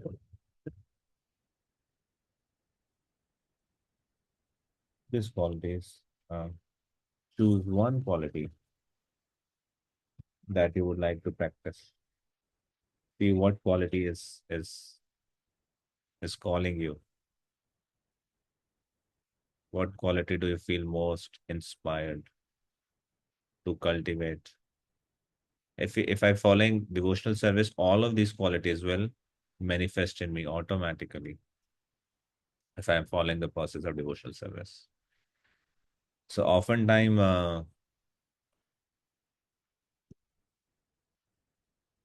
our advancement in devotional service is not determined by how many followers do I have, how much wealth I have,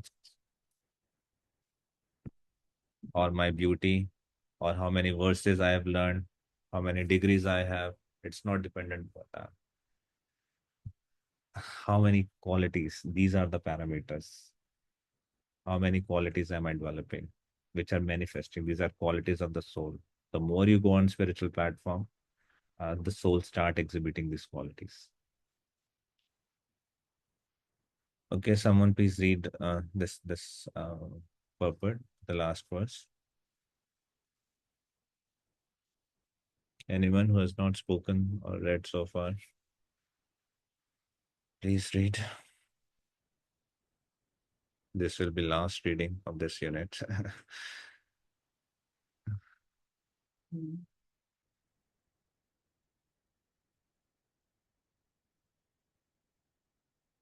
Yes, Visham Prabhu Nila Matri.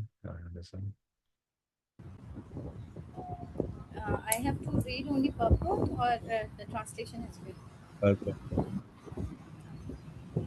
In the chapter from verse 2 through the end, from me avasya mano yevam, fixing the mind on me through ye do dharma vadatam idam, this religion of eternal engagement, the Supreme Lord has explained the process of transcendental service for approaching Him. Such processes are very dear to the Lord, and He accepts person engaged in them. The question of who is better, one who is engaged in the path of impersonal Brahman, or the one who is engaged in the personal service of the Supreme Personality of Godhead, was raised by Arjun. And the Lord replied to him so explicitly that there is no doubt that devotional service to the personality of Godhead is the best of all processes of spiritual realization. In other words, in this chapter, it is decided that through good association, one develops attachment for pure devotional service and thereby accepts a bona fide spiritual master, and from him begins to hear and chant and observe the regulative principle of the devotional service with faith, attachment, and devotion, and thus becomes engaged in the transcendental service of the Lord. This path is recommended in this chapter. Therefore, there is no doubt that devotional service is the only absolute path for self-realization, for the attainment of the Supreme Personality of Godhead. The impersonal conception of the Supreme Absolute Truth, as described in the chapter, is recommended only up to the time one surrenders himself for self realization. In other words, as long as one does not have the chance to associate with a pure devotee, the impersonal conception may be beneficial. In the impersonal conception of the absolute truth, one works without fruitive results, meditates and cultivates knowledge to understand spirit and matter. This is necessary as long as one is not in the association of a pure devotee. Fortunately, if one develops directly a desire to engage in Krishna consciousness in pure devotional service, he does not need to undergo step by step improvement in spiritual realization. Devotional service, as described in the middle sixth chapter of Bhagavad Gita, is more congenial. One needs not bother other material to keep body and soul together, because by the grace of the Lord everything is carried out automatically. Thus, end of the Bhagavad Gita chapter of the Srimad Bhagavad Gita in the matter of devotional service. Hare Krishna. Bhakti Shastra unit for this man. Yeah. Okay, any questions so far? Either from chapter 12 or chapter 7 to 12, anything that you want to discuss or want me to repeat? Yes, Visham Prabhu Nila Mataji. Prabhuji, in the devotional service, since we are into Maya, we are doing the other activities apart from spiritual activities. We are not spending much time in spiritual activities. We are more engaged into our, you can say, other worldly activities. But at times we feel like we fell down from our devotional service.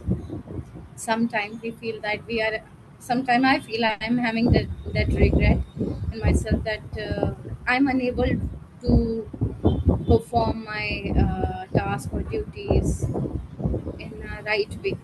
So I always have that guilt in me. So I want to find out the way how can I improve my you can say devotional practices to remove that guilt, to avoid that guilt, because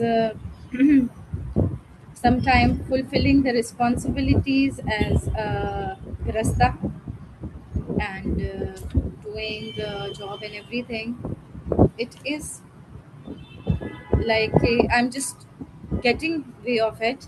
I'm having DTs and everything, but I'm offering prayers. I'm not missing out anything, but my mind is not completely focused on my spiritual activities. So I just want to find out the way how can I relax my mind, that I'm doing, at least I'm trying.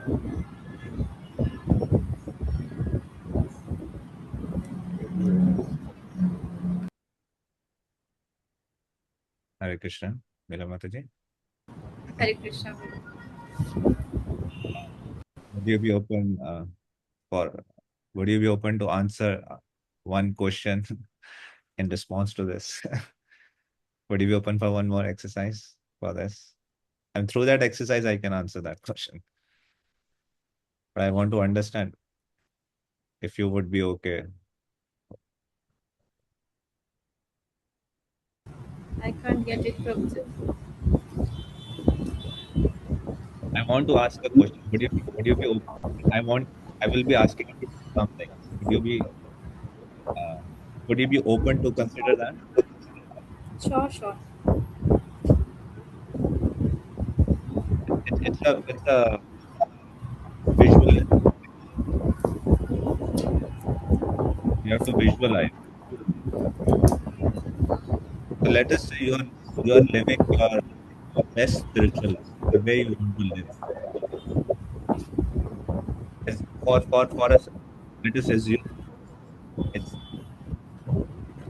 we are meeting after 1 year, and in this 1 year, it's 2027 June, and I'm meeting you once, and this 1 year has been the best year,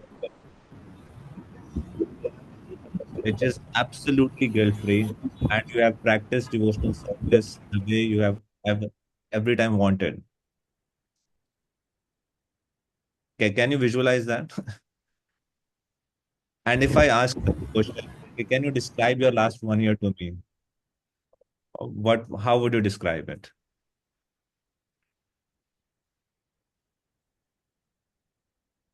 I know it's a little difficult in front of so many devotees.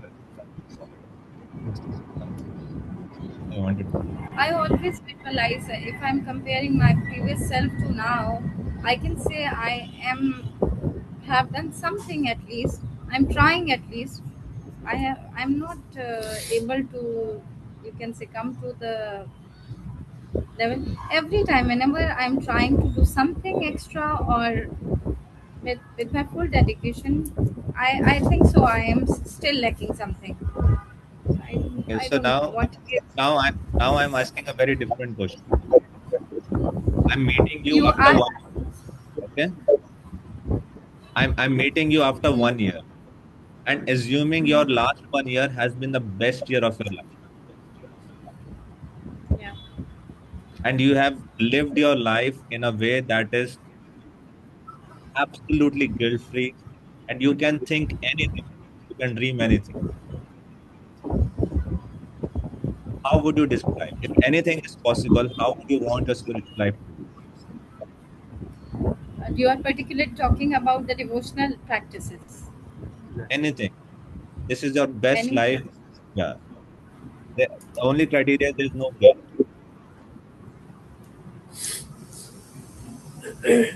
I don't think so. I can get satisfaction if I'll be getting everything. Still, I will. There will be something because I don't know. Maybe we are. This is human nature. Na? Some whatever we are getting, we are always strive or look for more. So maybe like this. And can we play some fantasies around, right? Let us say if there is a life that is possible, which is guilt free, how would that look like to you? Can you describe that life? What you are doing in that life? how you are serving, how you are practicing your devotional service, how you are maintaining your family activity, any aspects. Focused, no regret, and I can say peace of mind.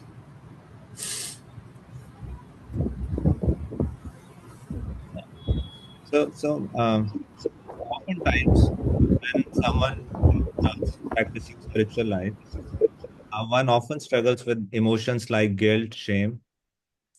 Um, we hear about how we should do in our devotional life, and we start comparing with those standards. I'm supposed to wake up early. I'm not waking up early. I'm supposed to follow four regulative principles. I'm breaking some principles. I'm not completing my rounds. I want to chant 16 rounds every day, but I'm not doing it. If I follow very sincerely my devotional life, I start lagging on my studies, my occupation. Sometimes I'm not satisfied in my occupation. Sometimes I feel I'm nothing is working out, neither spiritual life, nor material life, nor relatives. So all of those things can happen, and it's very natural, right? Uh, how to address that? One way of addressing that, if we take shelter of Bhagavad Gita, specifically chapter 12 and the last verses that we just read, if we meditate upon those qualities, it gives a lot of strength. That's one. Number second, take help of some devotees. Uh, if we have at least one devotee in our life with whom I can share my heart, with absolutely I can be who I am without any pretension. Oftentimes, when we come in devotional life, we see I have to carry a certain image around. But if you read Chaitanya Charitamrita, and specifically those pastimes of Lord Chaitanya, he's doing Sankirtan in Shiva Sangan. And if you read the description of how those devotees are reciprocating with each other, uh, someone is crying, someone is rolling on the ground, someone is shouting. Uh, symptoms you can share with someone only if you are totally comfortable with them. Like there is so much of alignment and tuning that without any pretension I can be who I am. Otherwise I cannot cry and do all of those things in front of anyone. If you read Krishna book chapter 10, and if you read those descriptions how Krishna Balram has gone to the forest and how they are behaving, Balram is sleeping by keeping his head on the lap of Krishna, on one of his friend, and Krishna is massaging Balram, someone is fanning Balram, someone. If you read about those relationships, so if there is someone in the life, you know, with whom I can be who I am, that's second. Those relationships helps us a lot. Number three, the guilt comes from guilt and shame. These are not bad feelings to resist. It can reveal a lot of things that comes up for us. It means it can reveal what I really value in my life and what is not working. It can point us to your own value system. So these are very wonderful feelings to have if we know how to navigate them. So journaling helps a lot to write that down, and mm, uh, and oftentimes it takes a help of someone to navigate. And the most important thing is not to compare ourselves with perfection, to accept where we are and what is our next step. So yeah, these are the few thoughts, Madhuri, that come to me in response to your question right now. And if you can write that one question and at least try to answer that in your own journal. Um, Next 1 year, that has been the best year of your life. How a guilt-free life would look like to you? How would a life that's free from any guilt, that has been the best life? There's no better way than you could have lived life. What would that look like? Right. So yeah. Okay, thank you, Madhuji. Other questions? Any other reflections, thoughts? Hare Krishna. Thank See, Bhakti Prasad Prabhuji. Pranam. I am like struggling very hard to like convince somebody that when you offer Danvat Pranams, it is to the super soul, not to the person for the last 15 minutes. Anyway, go ahead. I'm offering obeisances to you specifically, not to No, Super no, Soul. no. I'm just telling you, it's just the same thing. It's one and the same thing. It's worse actually. I Anyway, wish so I wish I was on the platform of Lord Shiva, where I could see Super Soul everywhere. yeah, I was quoting the Lord Shiva verse that the person is not convinced. He says, Yeah. why are you quoting the shloka? Why are you quoting the translation in English? I said, because the shloka is in Sanskrit and you are speaking to me in Hindi. So anyway, so really it's uh, with all my heart, I thank Premanjan Prabhu, actually, he's my good friend. I remember when he started the class, he was in this room. And when this is being finished, I am in this room. So he is always a step ahead. Uh, anyway, jokes apart, uh, is very as you have seen that he can go to depths and he can unravel things which generally such facilitators are not able to.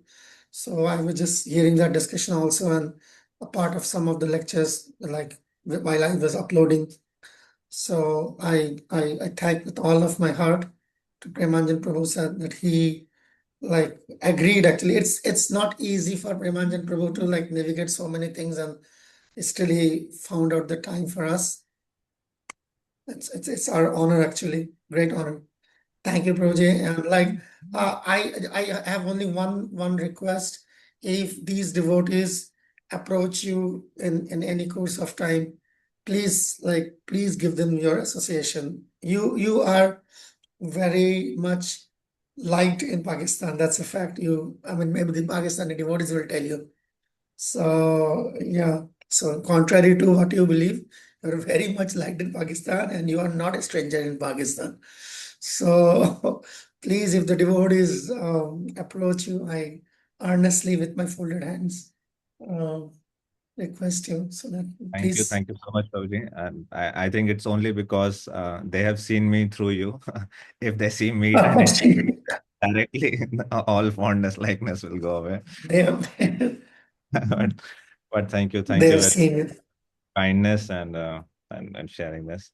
So we and there are no more questions, no reflections. We have officially ended. Is there? Or, yes, Shatavi? Shatabi, Reena, so many of them. Shatavi, Madhuji, please go ahead. Prabhuji, can you go through the verse 33 from chapter 11? Yeah. Yeah, please continue. Ask about that. No, I just want you to go through the purport because you said that verse 33 from chapter 11 is the ultimate, like something you can find the peace and happiness. So I just want you to go through it.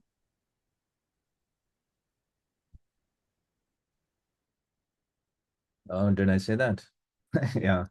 Yeah, that's a very wonderful verse. If we understand this verse, I can be the happiest person in all times in my life.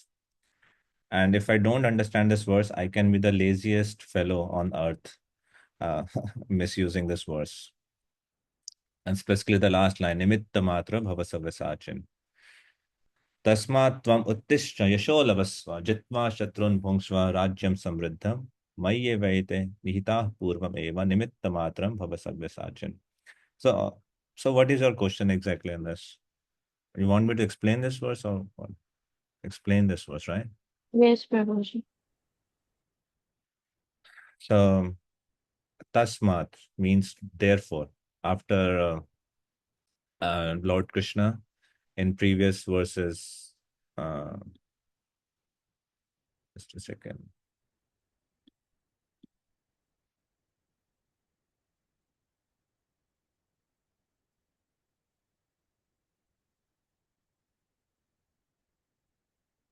So Krishna is describing his Kala Rupa here in these verses, right? In the previous verses, he has described how he is the time destroyer of the whole world. And he has explained, he has shown him the future. Krishna has shown him the past, he has shown him the present, and he's in this verse is shown in the future. Doesn't matter, Arjuna, whether you fight or do not fight. You are not the supreme controller. You will not decide the fate of this war. I will decide. And I've already decided that with the exception of you, Pandavas, all the soldiers here on both sides will be slain. Right? Just to know this fact that I am not the supreme controller in this world is the source of biggest peace. What disturbs my peace? How can I not be peaceful? 3 ways. When I think I'm the proprietor, when I think I'm the enjoyer, and when I think no one is my friend. And that's why Krishna says, if you know you are not the enjoyer, I'm the enjoyer. If you are not the proprietor, I'm the proprietor. And if you understand that I'm your best friend, you will be peaceful. You'll attain supreme peace. Now he's saying, after describing his Kala Rupa, giving him the context that your future is already decided, whether you fight or doesn't fight, the result is decided by me. So therefore, Krishna is now saying in this verse, get up, prepare to fight and win glory. And he's saying, conquer your enemies and enjoy a flourishing kingdom. They are already put to death by my arrangement, and O Savyasachin can be but an instrument in the fight. So oftentimes, to become an instrument looks like an unattractive proposal to someone. What is my role in it? If everything is decided, who am I supposed to do? Is there anything for me? Or sometimes people think, if everything is decided, why do I need to work at all? I mean, just leave it, Krishna will decide. But Krishna is not asking Arjuna to not work. Although everything is decided, he's asking him to fight. But he's asking him to fight in such a way that you are my instrument. You are not an instrument of your own agenda. You are working for me, right? You will find similar mood in prayers of many devotees. When Srila Prabhupada was going to America in a Jaladut, he wrote a poem, and one of the stanza of that poem is, Krishna, make me dance, make me dance, make me dance like a puppet, right? So he says, I don't know why you have brought me to this place. I can't understand. I've just come here following those dictations and following the instruction. I don't know where will I start, what will I do, whom I will meet. Like he has stepped into, that's the boldest journey someone can take. And he is going in a very uncertain place. And it's the most vulnerable situation to go into the dark and not know what will come out of it, right? But he's trusting Krishna that Prabhupada is saying, I want to become an instrument in your hand, no matter what the situation is, no matter how vulnerable it may, no matter how afraid I may be, no matter how dark it may be. But my mood is, I want to be a carrier of your mission. And that's the prayer that he's writing. So, Srila Prabhupada writes in the introduction to Bhagavad Gita also that my role is not to become a controller or an enjoyer. We living entity is simply a cooperator to the desires also. In my role of cooperation, I can be happiest. What do I have to cooperate with? With this simple fact. Everything is meant for Krishna's enjoyment. This entire Bhagavad Gita, if I have to summarize in just 2 words, it will be yes, Krishna. The entire Bhagavad Gita is a journey of Arjuna from no Krishna to yes, Krishna. And this is the entire journey of our entire spiritual life. All our lifetimes we have said no, Krishna. Someone came to Prabhupada, I want to be initiated in the middle of the class. And Prabhupada asked him just one question, who is Krishna? He said, he thought Krishna is the Supreme Personality of God. He said, who are you? He says, he thought again, I'm a servant. Okay, you can be initiated. That was his initiation interview. That's on the spot, nothing else. because this is the seed of entire spiritual life. I am Jeev Krishna Das, a Vishwas kar le to aur dukha nahi. All dukkha are gone. If you believe just one thing, I am the servant of Krishna. Once Shaunak Rishi Prabhu, who was, I think, who already came. So he mentioned, I have only two principles of my life. Krishna is God and Srila Prabhupada is the boss. He said these two are the non-negotiable in my life. Everything else can be adjusted. So to have this, so same Krishna is telling Arjuna, become an instrument. All your arguments that you have given in chapter 1 and 2 are simply based upon your own personal consideration. You are thinking in your own context. I will be able to enjoy or not. I'll commit sin or not. My friends, my family, my relatives, everything that you have spoken is based upon you. And now I'm saying, become my instrument. Fight because I want you to fight. And that is what happened even in chapter 12 today. When Krishna spoke, such a devotee is very dear. Such a devotee is very dear to me. He's speaking his heart out here. And because of what Krishna expressed in chapter 12, Arjuna is he shifted his decision. I'm now serving. I'll not fight because it's Krishna's. So that's few thoughts about that. Become an instrument is the perfection of one's life, and we want to be used as instrument in a in a way that is anukulyena, like Kansa is also instrument. Everyone is instrument, but not to be used as a bad example. That is also okay if Krishna wants us to use in this way, but I would want to be uh, used in a way that uh, Krishna likes. Yes, Pranam Mataji. Is it okay, Mataji? Hare Any Krishna. Pranam Thank you, Mataji. Prabhuji. Yes, Prabhuji. Yes, Pranam. Prabhuji, actually, I have three questions from today's class. The Start. first one is, like you said that a devotee is a friend to all. So I've heard in this material where they say a quote is that a friend to all is a friend to none. So how can a devotee is a friend to everyone? Yeah, a friend to all is a friend to none. That quote is specifically meant for flatterers and who are doing a lot of chaplacy. And devotee is an actual friend to one because they give Krishna to everyone and Krishna is friend to everyone. That's why they're friend to all. Yeah. So they are introducing everyone with Krishna. And Krishna says, I am the friend to all. That is why devotees are friend to all. Okay. Yes. Next question. Next is that how can we like not pro like how can we don't do distress for anyone, like we try to not cause any problem to anyone, but any way or other way we are causing some problem to someone's life, or we are not causing but they feel that we are causing problem to their life. So how can we avoid How can we not cause problem for others?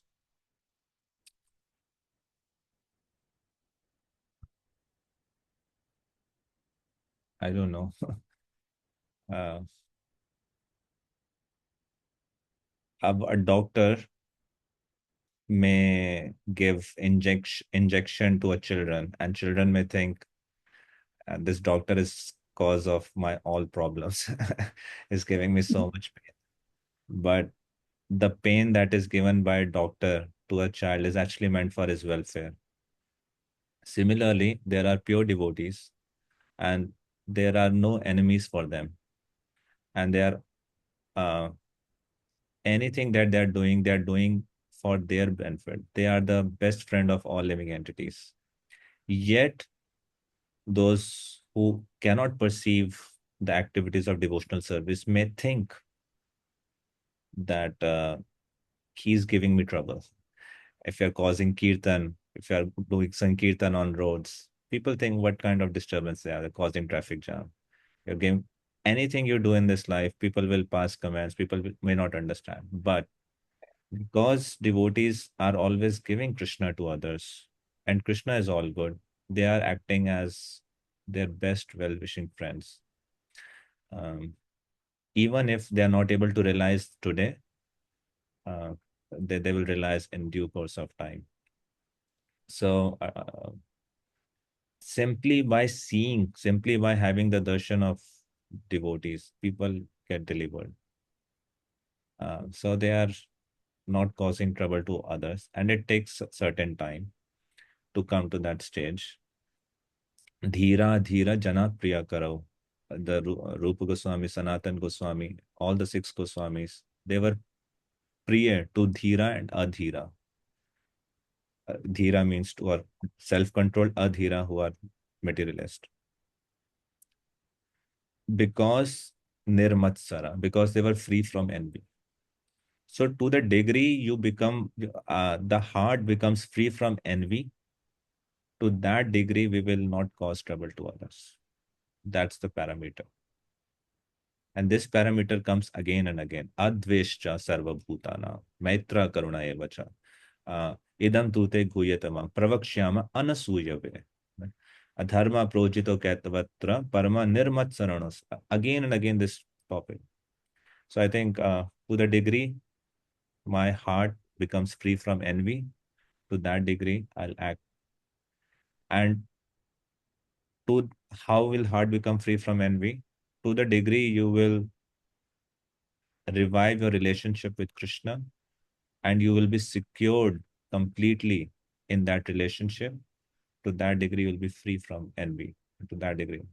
So simple answer is, to the degree you are connected with Krishna, to that degree you will be acting as a well-wishing friend for everyone.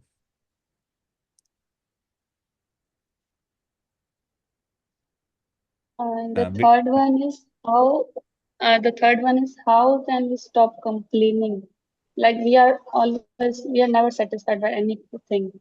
Like if 1 year ago we are chasing for something, but now we get it, but now we are still not satisfied by that thing. How can we avoid or less than like stop? Yeah, that's why Krishna says, Santuscha satatam yogi, yatatma dridhanishchaya. Santuscha, santuscha. When Srila Prabhupada was on his last stage, someone asked him, Prabhupada, do you need anything, any desire which is any mission that's unfulfilled? And Prabhupada said, Ichunai, nothing else. But at that stage, I don't need anything else. Santuscha. One devotee asked His Holiness Gopal Krishna Goswami Maharaj, he was just few days before his departure. Maharaj, please don't go there. Please stay here and, open another temple, Hargar. And they were seeing the astrological chart and making such requests to Maharaj. So Maharaj just went back and he said, I'm satisfied in life. I'm satisfied. To say that I am satisfied, you have to spend a life of devotional service, and specifically avyarth kalatvam.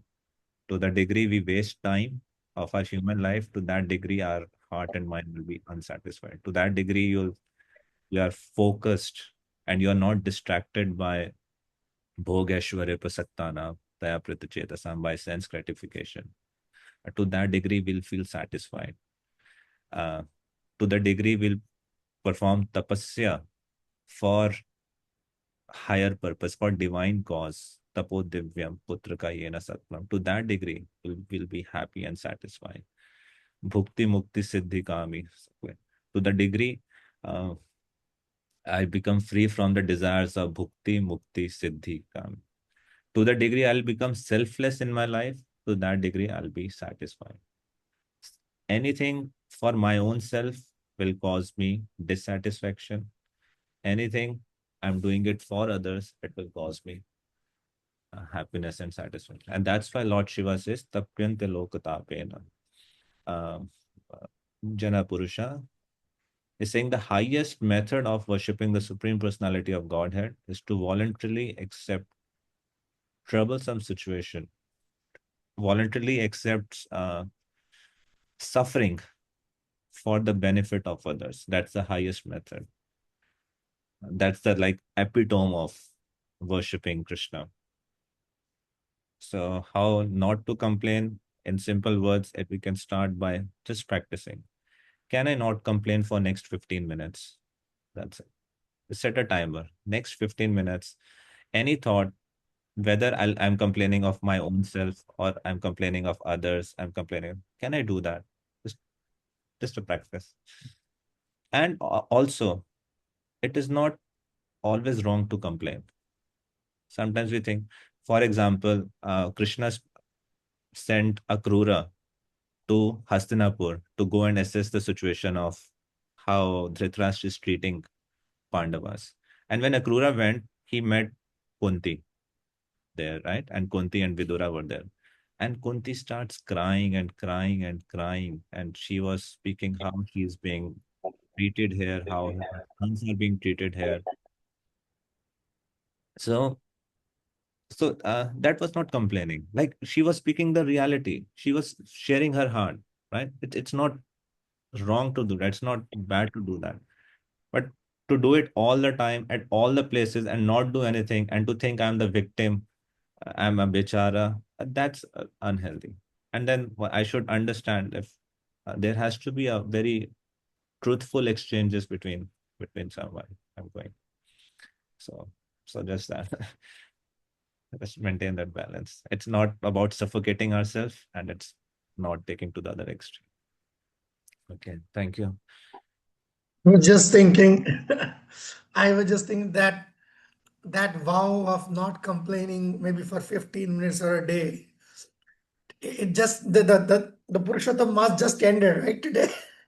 They might have got 1,000 times benefit of doing the 15 minutes thing. I cannot last 15 minutes. I can't last. But as we see, Premanjana Prabhu is one thing you all need to know, that Premanjana Prabhu is teaches entire Bhagavad Gita verses, entire 700 verses, because he knows the entire 700 verses by heart. So he often has that kind of programs. People can follow Premanjana Prabhu on Instagram, and he often launches such programs. So I would highly recommend. Yeah, you guys still can learn. I mean, even very elderly people I've seen coming to Premanjana Prabhu's class in their 60s, and they come and they learn entire chapters of Bhagavad Gita. So I highly recommend that. You must have noted in your in response to your question, how many verses did he quoted? How many authorities did he quoted? So that's what makes it bona fide, that make it authorized. Yeah, so you directly approach Premanjana Prabhu, and you don't learn how to learn. You learn by doing it. So you be with Premanjana and you will know that. Thank you. Thank you, Premanjana Prabhu, for sparing your time for us. And the devotees, I mean, they're not going to let go of you so easy. So please help them out whenever they approach you. Thank you, Prabhu. Thank you very much. All grace. Helping me. Thank you, Zach. Jai. His Grace Premanjana Prabhu ki Jai. All grace to Srila Prabhupada. Jai. Thank I you. will be needing guidance in learning shlokas. We're starting chapter 11 in few days on 18th.